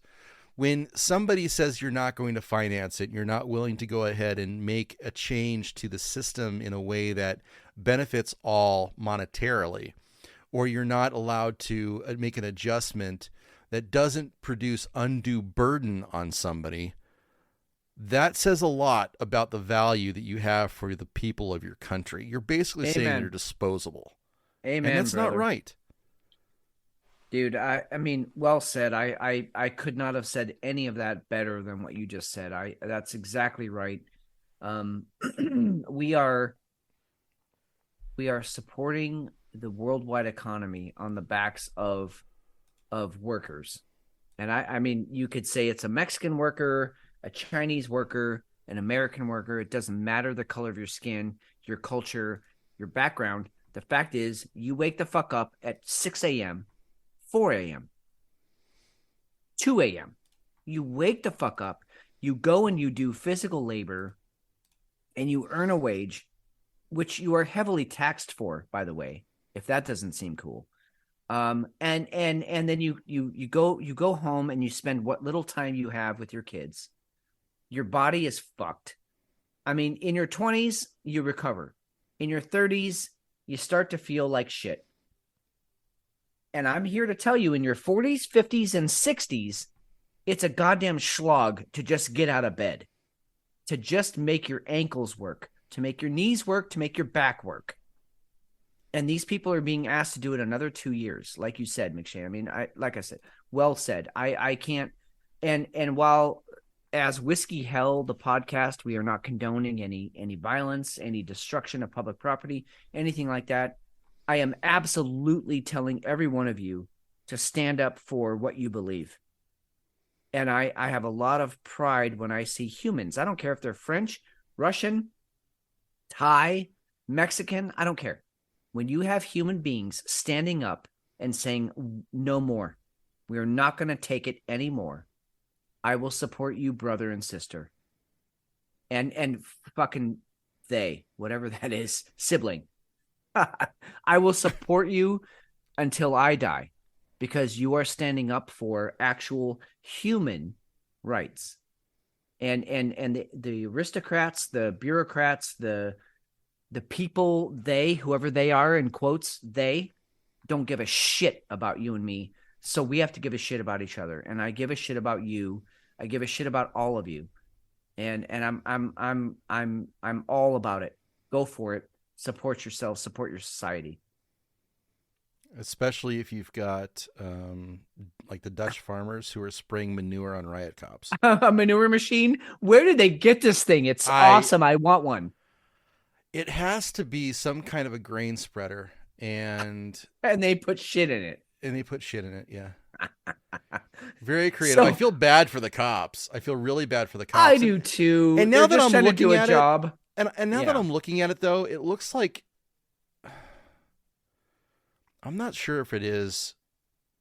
I'm not sure that it is manure. That might be hay that's being spread. I think it's a combo. I it's looking at it, the shitty hay combo. Yeah, it's because in cow shit, there's a lot of hay anyway. There's a lot of like fibrous material, but that looks like it's mixed with hay, which really doesn't lessen the effect of the smell and the fact that they're just spraying manure on these guys. Because I think that's an actual machine that sprays manure on large crops to fertilize it, and because it's meant to handle that specific viscosity. And so the Dutch farmers, if you haven't been following this, which to Whiskey Hill's shame, we didn't cover this much last week, which we should have. The Dutch farmers, they're done. This has been growing for months and months. Yeah, and for months. months, Fact, and we have like covered it, but not like recently. And there's an article I came across just now, so we won't get into that because I don't know what's in it. We'll put the Twitter post, which had the footage of them spraying the cops with manure, in show notes.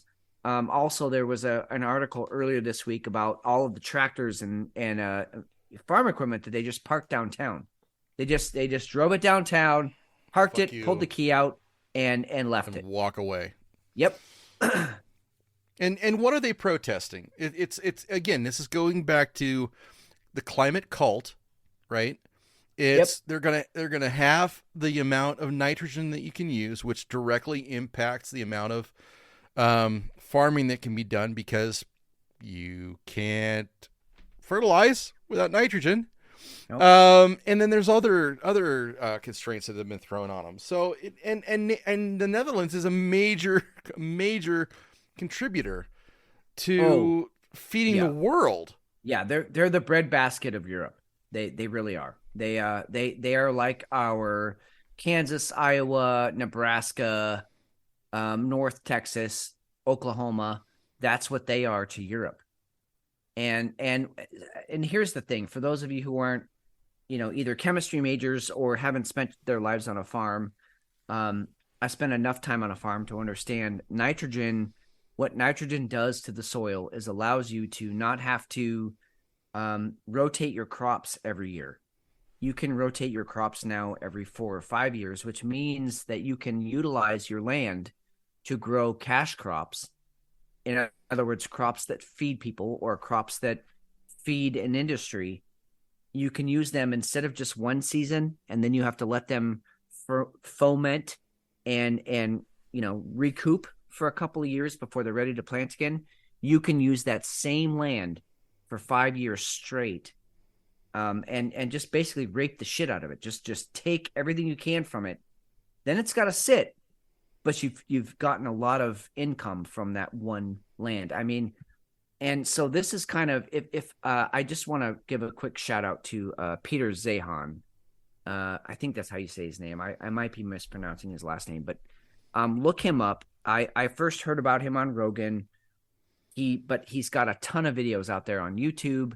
They're all over TikTok, Instagram. They're everywhere. He's a world economist. He's one of the world's leading economists in actual socio-political consequences of economic pressures. So he studies this shit. This is what he does.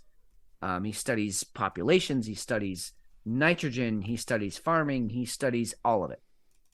And from him, one of the most nitrogen dependent crops in the world is rice. And who grows rice? China. They grow like 93% of the world's rice crop. And the nitrogen, which we covered, we covered that, 6, 7, 8 months ago, that the nitrogen industry has collapsed. A few people have bought it up and they are choking off the supply of it. We're just not getting nitrogen anymore as a fertilizer. It's harder to ship. It's more expensive to ship. And so people aren't buying it because it's too costly. And so what the consequences of that are famine. I mean, you can't support a population of 8 billion people without food. And food is going to get more expensive. It's going to get more rare. And I'm not saying you are going to necessarily suffer here in the States, although you might. I mean, we're already seeing a dozen eggs being $6, $8 in places. That's economic pressure on families. That's tough. That's okay, because everybody can eat bugs. It's fine. Well, yeah, okay. So that's a yes, that's a side. You're right. But the consequences for places like India, China, Malaysia, Russia. I mean, why do you think Russia is so keen on getting on Ukraine. making Ukraine their part of their territory? Ukraine is the breadbasket for Eastern Europe. They are to Europe, Eastern Europe, what France is to Western Europe. So, I mean, you have all these geopolitical pressures that a lot of us aren't aware of, and they're all coming to a head all at once. And it's because the nitrogen is not as plentiful. You don't have the potash. Go look that up on Wikipedia. You don't have the potash available. You don't have the systems in place to make more nitrogen. It's troubling. I'm just going to say it's troubling. I'm not going to be a doomsdayer, but I'm going to say that, secure your families. Make sure you can eat tomorrow or next year or in 3 years, because it's a real thing.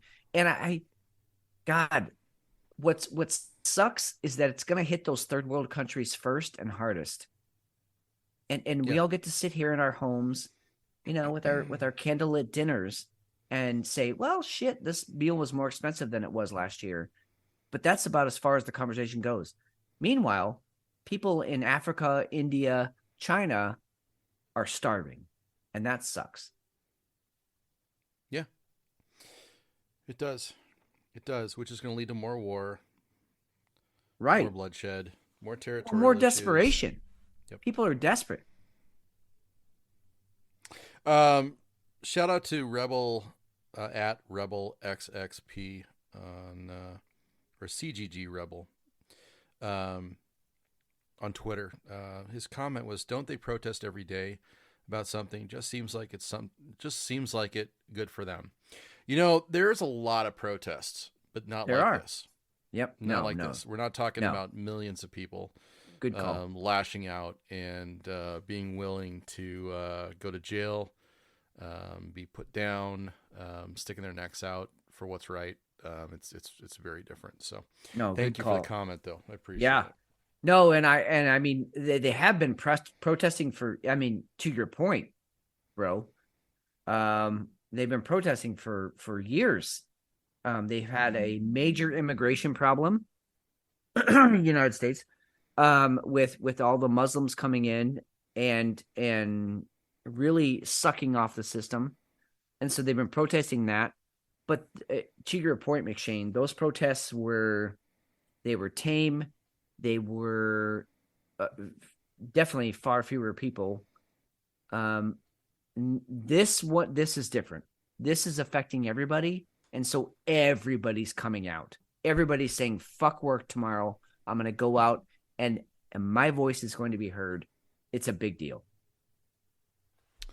So we've got, let's shift gears a little bit. I do want to get into another travesty that took place. COVID. Oh, yeah.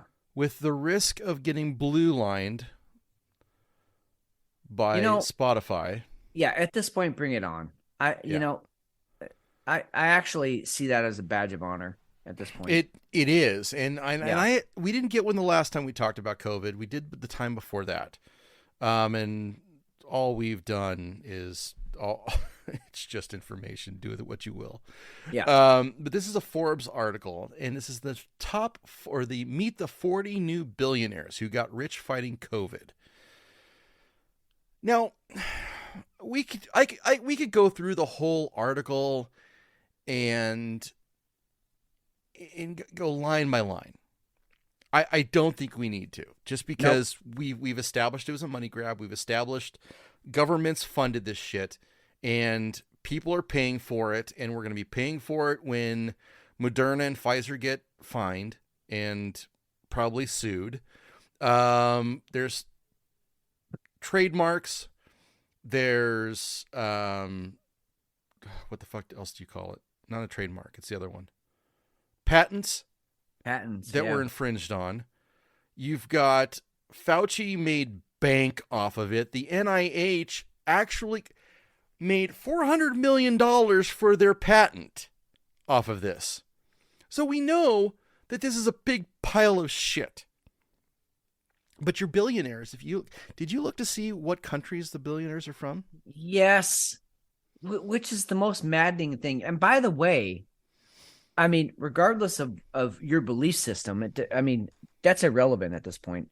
The fact is, the American people paid for the R&D, the research and development. We paid for with tax dollars for the R&D on the COVID vaccine.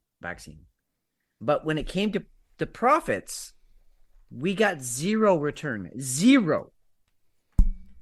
All the profits went to the companies who made these vaccines that we paid to develop. And that's true. I mean, the German people paid for the I'll think of it in a second. The American people, we paid for the mRNA, the Pfizer vaccine, right. The Johnson & Johnson, Moderna, we paid for all that. And yet we got zero return on it other than, and I want to quote this, other than saving American lives, which I'm not putting a price on that. I'm not saying that's even worth putting a price on. I'm saying that there's zero proof that this vaccine saved anybody. In fact, there's more proof that these vaccines hurt people. So, pretty incredible that then you take it to this level that you're talking about, where individuals, people, made billions off of our heartache, off of our shutdowns, off of our small businesses closing, off of our hopes and dreams being crushed because nobody wants to be person to person anymore. Well, our kids tortured because they can't go to school. They can't you bet. see their friends because their parents are paranoid. They've been scared to death. We can't go see our loved ones because they're in the hospital and they're dying, so they died alone. Or they went to the old folks' home and we can't go to see them, so they ended up dying. Not really because of anything other than a broken heart. Yep. It's pretty fucked up. So when you go through this article, Hong Kong, China, Canada, China, Germany, the United States, China, Italy, United States, Canada, Spain, United States, China, India, United States. There's not a lot of diversity in the areas that got this and got paid for it. It seems to me it's not something I can sit here and go, you know what, I have the expertise, the knowledge, or the background to go through and do a lot of detective work. And I probably could deep dive some of this if I had the time and nothing else to do. But it seems really filthy that the ones that got super rich off of this were all from the United States and China. Yep. Well, I mean, it says something when the inventor of this technology, Dr. Mercola, um, he even comes out and says, this is a money grab. This is not what my technology was intended for. And I bowed out of this in the very beginning because I said there are dangers to what you're trying to do. You need to stop doing it. And they just blacklisted him. I mean, shadow banned everything. I mean, he's still not welcome on Twitter. I'm hoping he will be at some point, but I mean, that says a lot. The dude who discovered this technology was like, hey, this is not what I intended it to be. You should probably be cautious. And then boom, he was shut down, silenced. I mean, I'm actually surprised he wasn't suicided. Shotgun to the chest and hung. But he's still alive. He's still doing his thing, and he's still out there if you want to go out and search him. But he's still actively being banned. And I to your point, McShane, to our point, to the show's point, what McShane was doing was going down this list of the 40 billionaires that were made during COVID and listing what country they were from.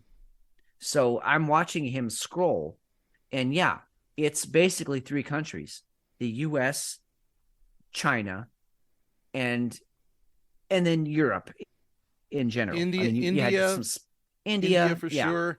And then you've got in Canada. Canada, right. I mean, they're basically the US, but okay, Canada. So you've got the vaccines, you've got different drugs that were used, you've got recuperation centers, all of these different areas that fell within being needed only because of COVID. Medical packaging. Okay, Sergio Stavanto of Italy, medical packaging. He made 1.9 billion off of it. Congratulations. Pharmaceuticals, medical devices, health, IT, AI, biopharmaceuticals. You know what? Hey, from a capitalist perspective, they fucking nailed it. But the problem that just irritates and eats at me is that we all spent 2 years of our lives boarded up at home, changing our whole lives to avoid a cold. And you guys made billions off of it. It's amazing. It's theft. The whole manufactured crisis, response type of paradigm. It seems like we are now caught in that, and we didn't realize how we got here. But now we're here, and you really can't deny it. I mean, when you look at what are the major headlines in the news, let's just take today. All right, let's just take. How about this week? Trump's going to be arrested. Freak out if you're on the left. You're happy about it, and you're going to go out and say how glad you are that a true perpetrator is going to be behind bars. And if you're on the right, you're going to go out and throw bricks through windows because, no, that's my president, and he's going to change the world. And really, what happened this week? Did anything happen this week? No. Trump was not arrested. More legal documents came out that he's actually not guilty of what they say he was guilty of. And yet people were out, up in arms, got up early out of bed to go make shit happen because of this perceived threat. COVID was the same thing. It was this overblown crisis that, as you said, was a bad cold. It was a virus. It was a flu. It needed to be respected. I'm not saying it was fake. It was definitely manufactured. We know proof of that irreparably. And the FBI said it was too. Well, and the Department of Energy, which is definitely to be trusted. Thank you. Right, but it was definitely a thing. I mean, it made people sick. I got it. I felt like shit for days. I mean, it sucked. And you know what? It took some lives. And if you look at who the lives it took Those were people who were unhealthy, very old, infirm, ready to go anyway. Yeah. If it wasn't COVID, it would have been pneumonia or the flu or some sort of, MRSA. Something would have taken them anyway because they were weak and the herd got culled. And if that was your grandmother or grandfather or dad or mom, that's life. And I'm sorry that it happened to you, but that's life. It wasn't worth shutting down our whole society. So then you think, well, okay, well, why'd they shut everything down? Well, now we're seeing people made a lot of fucking money off of our failures, off of our inability to operate in a society, in an economy in which we all thrive. And now we're entering, I guess, phase 3, crisis response. And now we're in the what do you do about it all? How do you prevent it from happening again? And that's the scary phase, because now we're going to start seeing the control of people on a level we've never seen before. And that's what scares me. But we'll be here to bring it to you. Absolutely. 100%. Let's go and take a break. I want to get into at least one more article, and hopefully Hefe comes back for another round, because I have an announcement to make. It's very important. It's also very sad. Okay. All right. We'll be back in a minute.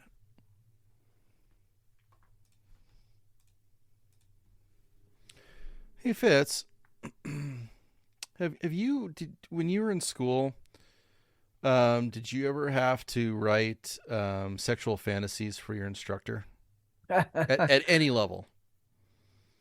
No. Did you know? No. Did you know in Eugene, Oregon, the place where you reside, that is an assignment that was given to students at Churchill High School? I do because I talked earlier about my my friend's daughter, who is in high school here. She's 17. She goes to Churchill High School, so I knew about this story before it ever hit the news. Well, we should play this for our listeners. Oh yeah, no, play it because it's remarkable. I mean, hopefully all of you have a seatbelt attached to your chair, whatever you're sitting in, because holy shit. Continuing coverage of the sexual fantasy assignment given to students at Churchill High School. Today, we're looking into where the exact words in that assignment came from. The 4J superintendent said it was pulled directly from a specific textbook. Brandon Cameraman got excerpts from the book and found some significant differences from the controversial assignment. I have the assignment given by a Churchill High School health teacher and the textbook pages the 4J superintendent says it came directly from. Now, there are various differences between the two, but the biggest is that the Churchill assignment was given as an individual writing assignment, while the book describes a group activity. So let's take a closer look. Now, as a reminder, the assignment was given to students who were absent from a human sexuality class. Those students were told to write a short story about a sexual fantasy, choosing 3 items to use in the story. According to 4J Superintendent Andy Dye, the assignment was pulled directly from the book Our Whole Lives Sexuality Education for grades 10 through 12, page 90. Now, after the district denied multiple requests for us to see the original book, our newsroom secured copies from a third party, Family Watch International, an organization that reviews sexuality education programs for parents and policymakers. FWI sent us pages 90 and 91 of the book. The text says this activity, called Sexy Safe Fantasy, is designed for small groups as a fun way for participants to discuss sexual fantasies together. Now, because it's a group effort, there's a certain level of anonymity, unlike submitting a written assignment with your name on it. In the textbook's activity, each group of 3 or 4 students is given a grab bag with different items, some which match the assignment given at Churchill, some worded differently, some different altogether. Each student picks out an item from the bag, and as a group, they write a sexual fantasy together and then present it to the class. Again, the Churchill assignment was an individual assignment given to students who were absent. They had to submit it under their own names to a teacher for grading. And as we reported on Friday, that teacher has been placed on administrative leave pending a third-party investigation. I'm Brandon Cameraman reporting. 4J has not responded to our request for more information on who's leading the investigation. For more information on the distinctions between the Churchill assignment and the group activity from the book, you can head to our website. What the fuck? I mean, seriously? A group assignment? Hey, all right, guys. Let's see. We need a group leader.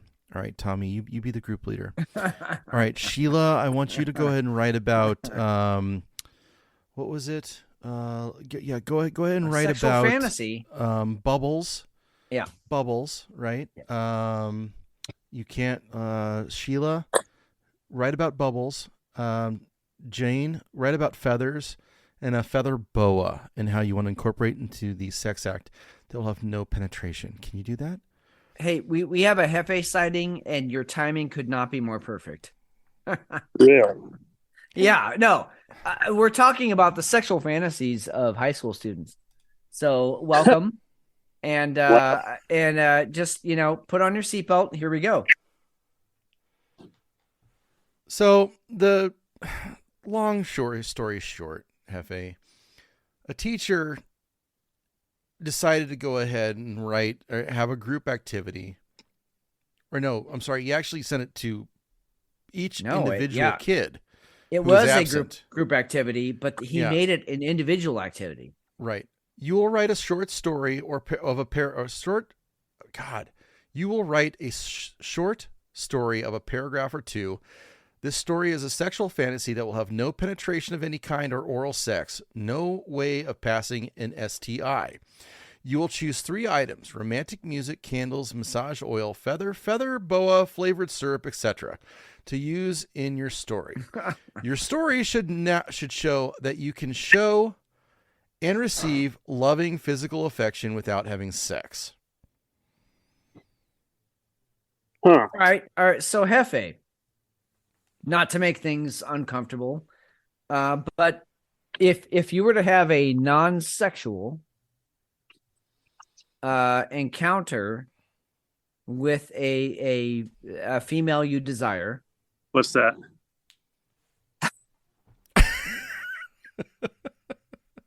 okay, hold on. Don't complicate things. A non-sexual encounter where you could use, as McShane read from the assignment, a feather boa, some candle wax, maybe some flavored syrup, which is my favorite because if it's flavored, that means you're going to be tasting it. But whatever. What does your encounter look like, Hefe?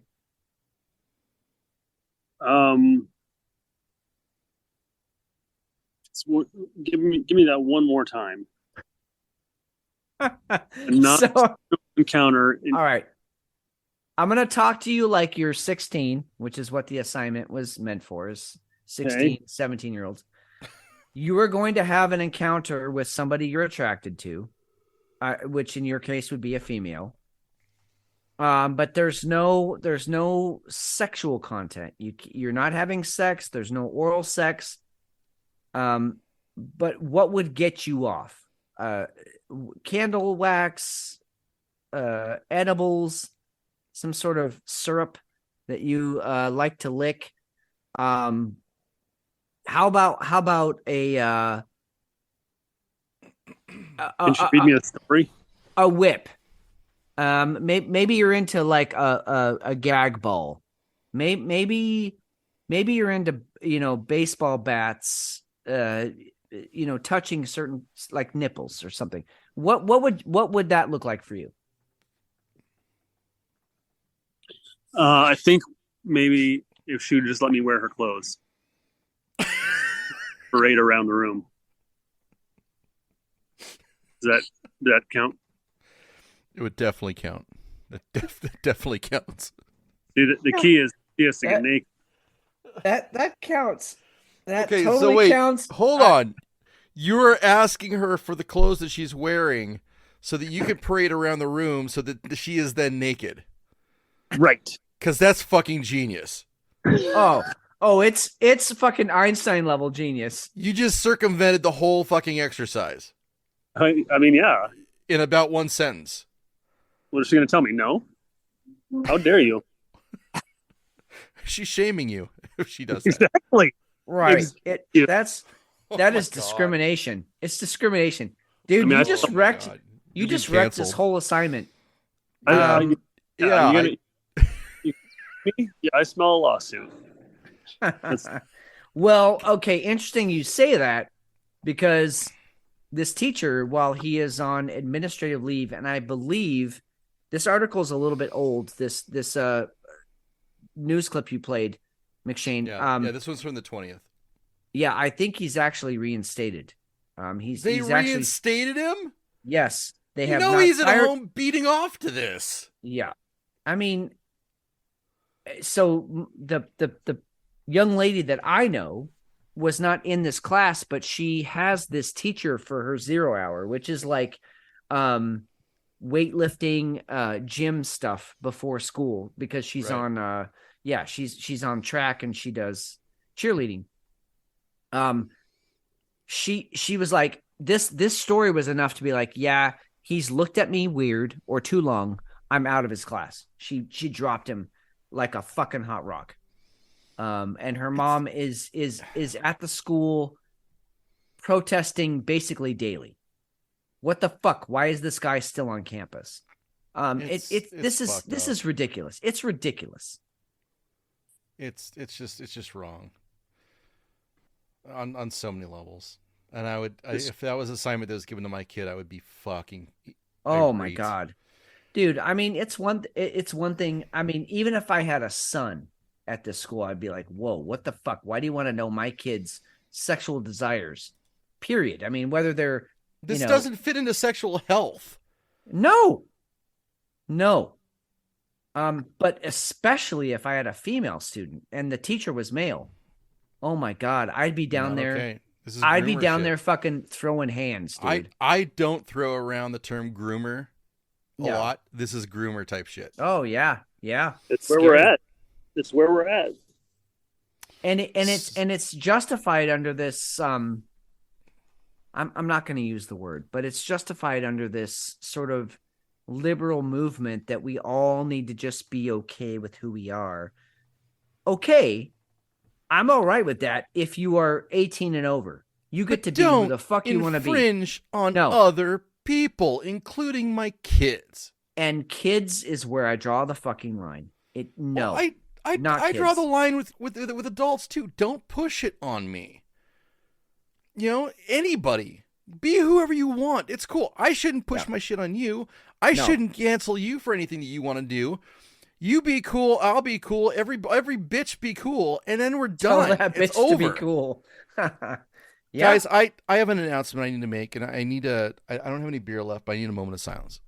All right. It's with great sadness that I announce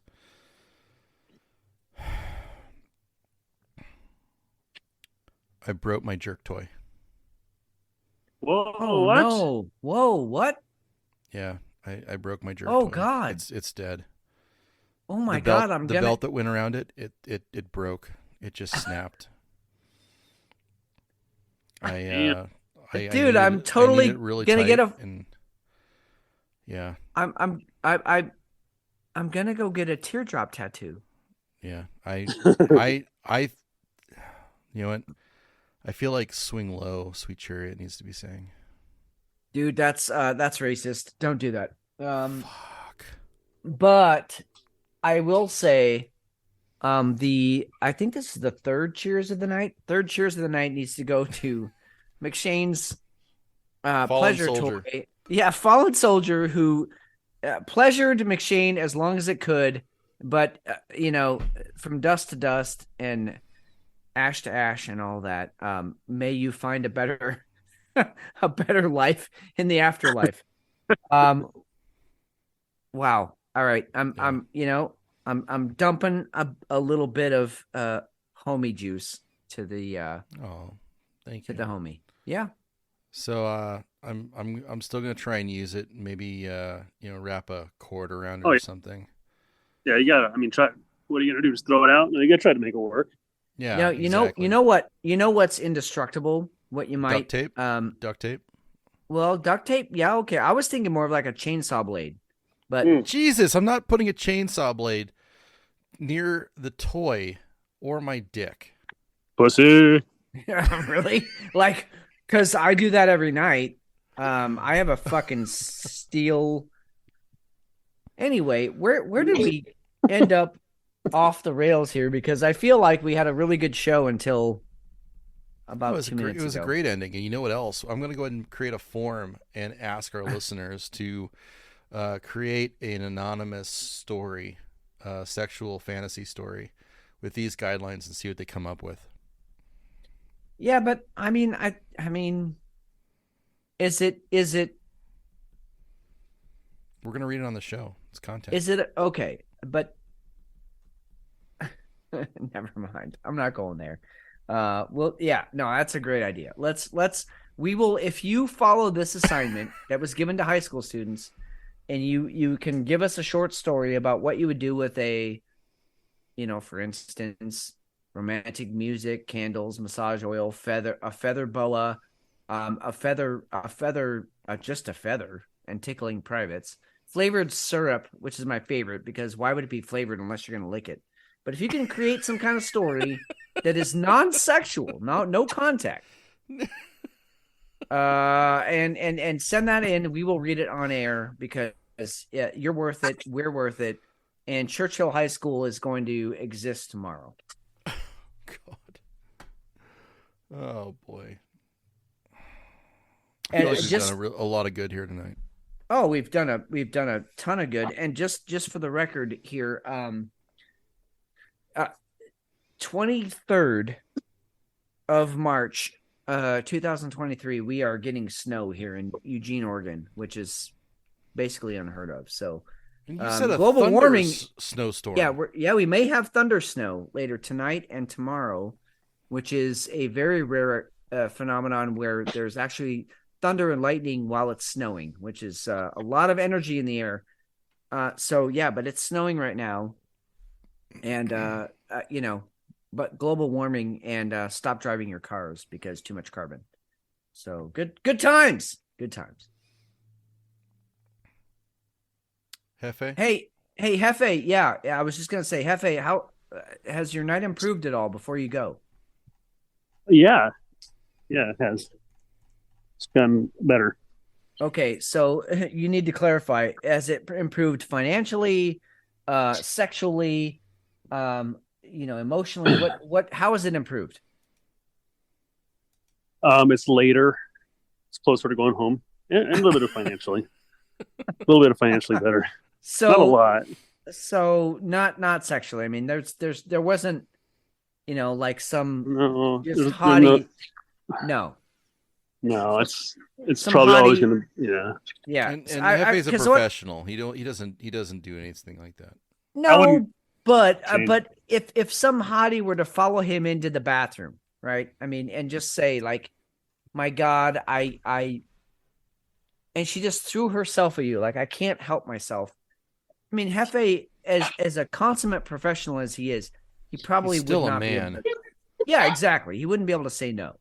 So I was just kind of hoping for that. Hey, I gotta go. All right, man. So do See we. you guys later. Yeah, all right, man. Let's go to break and then we'll wind this up. All right, later. Fitz, which beer are you taking to bed? Oh my God. This is by far one of the most erratic, bizarre shows we've ever done. And I'm not even saying it's because of us, although we are the MCs, the tour we're the culprits. Guide. Yeah, but we are the tour guide. Yes. We are the journey of I don't know, journey of something. But I mean, if you're a tour guide of a fucking zombie land, of desolate World War III, destruction, there's only so much you can say to make things sound okay. And that's what we're doing, but this has been a crazy show. What beer I'm taking to bed is definitely my Mason Ale Works. And only because they just really did that beer well. There's a lot of ways you can fuck up a dessert stout with vanilla and cocoa. You can make it too sweet. You can make it, too vanilla, too chocolate, too anything. And I would say if they did too much of anything, it's a little too boozy. And yet here I am on the backside of that, feeling really good.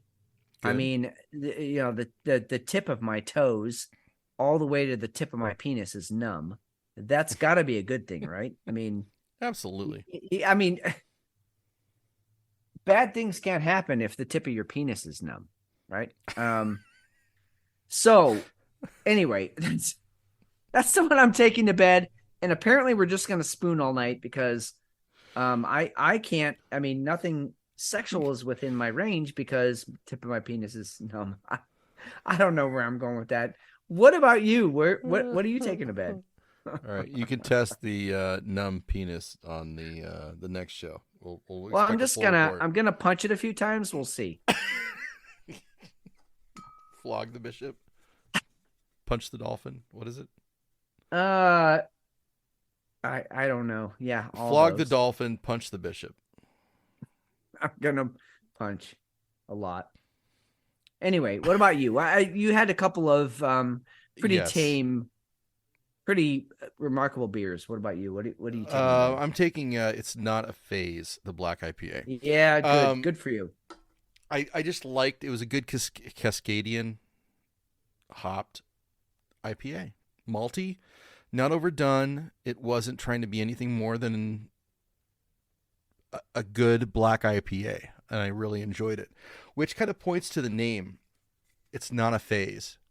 This is a fact. I would take 4 of these if I can get a hold of them. So I'm looking forward to finding more of those, and I'm looking forward to getting out to Simple Machine and check them out as soon as I can, because I've had their beers now. I've never actually been out to the brewery, so I'm looking forward to that. Dude, that's I mean, well said. Sometimes, and it's happened to both of us, but I feel like it happens to you more. Sometimes you just say these things that are just so poetic, and what you just said there about that beer was fucking poetic, man. That's well said. I feel like this show should dispel all racism, right? Because we're a couple of white males, heterosexual white males, which means everything we say is wrong and bad. But here we are. Here's McShane trying a black Cascadian dark ale and just loving it and wanting to take it to bed and wanting more of it. Likewise, I'm basically drinking the darkest beer I can find, with no judgment on it and where it came from or who its parents were. I just care that it tastes delicious. So you can't, racism takes many forms. You won't find any of it on this show because that's not who we are. We are an equal opportunity drinker, lover, friend, political opponent / ally. Everybody bleeds red. And that's what Whiskey Hell is about. Let's talk about human issues, not the fact of where you were born, who your parents were. You should definitely take pride in all that, but it shouldn't separate us. So I appreciate what we do with beer should really translate into our relationships with other humans. So drink dark beer, drink light beer, drink Mexican beer, drink French beer, drink all the beer. Sake. We should just sake, yeah. Drink Japanese beer, drink some fucking vodka, just fucking be a world citizen and drink, and just be one with everybody. Because I will say every culture shares one thing, which is some sort of alcohol, and we share that on Whiskey Hell. So good on you, McShane. That's the one I would have chosen. I'm actually kind of jealous of that Cascadian Dark. You might have to send me some of that. All right, I'll see what I can do. Yeah. I'm Steve McShane. I'm Fitz. Thanks for listening. We'll talk to you soon.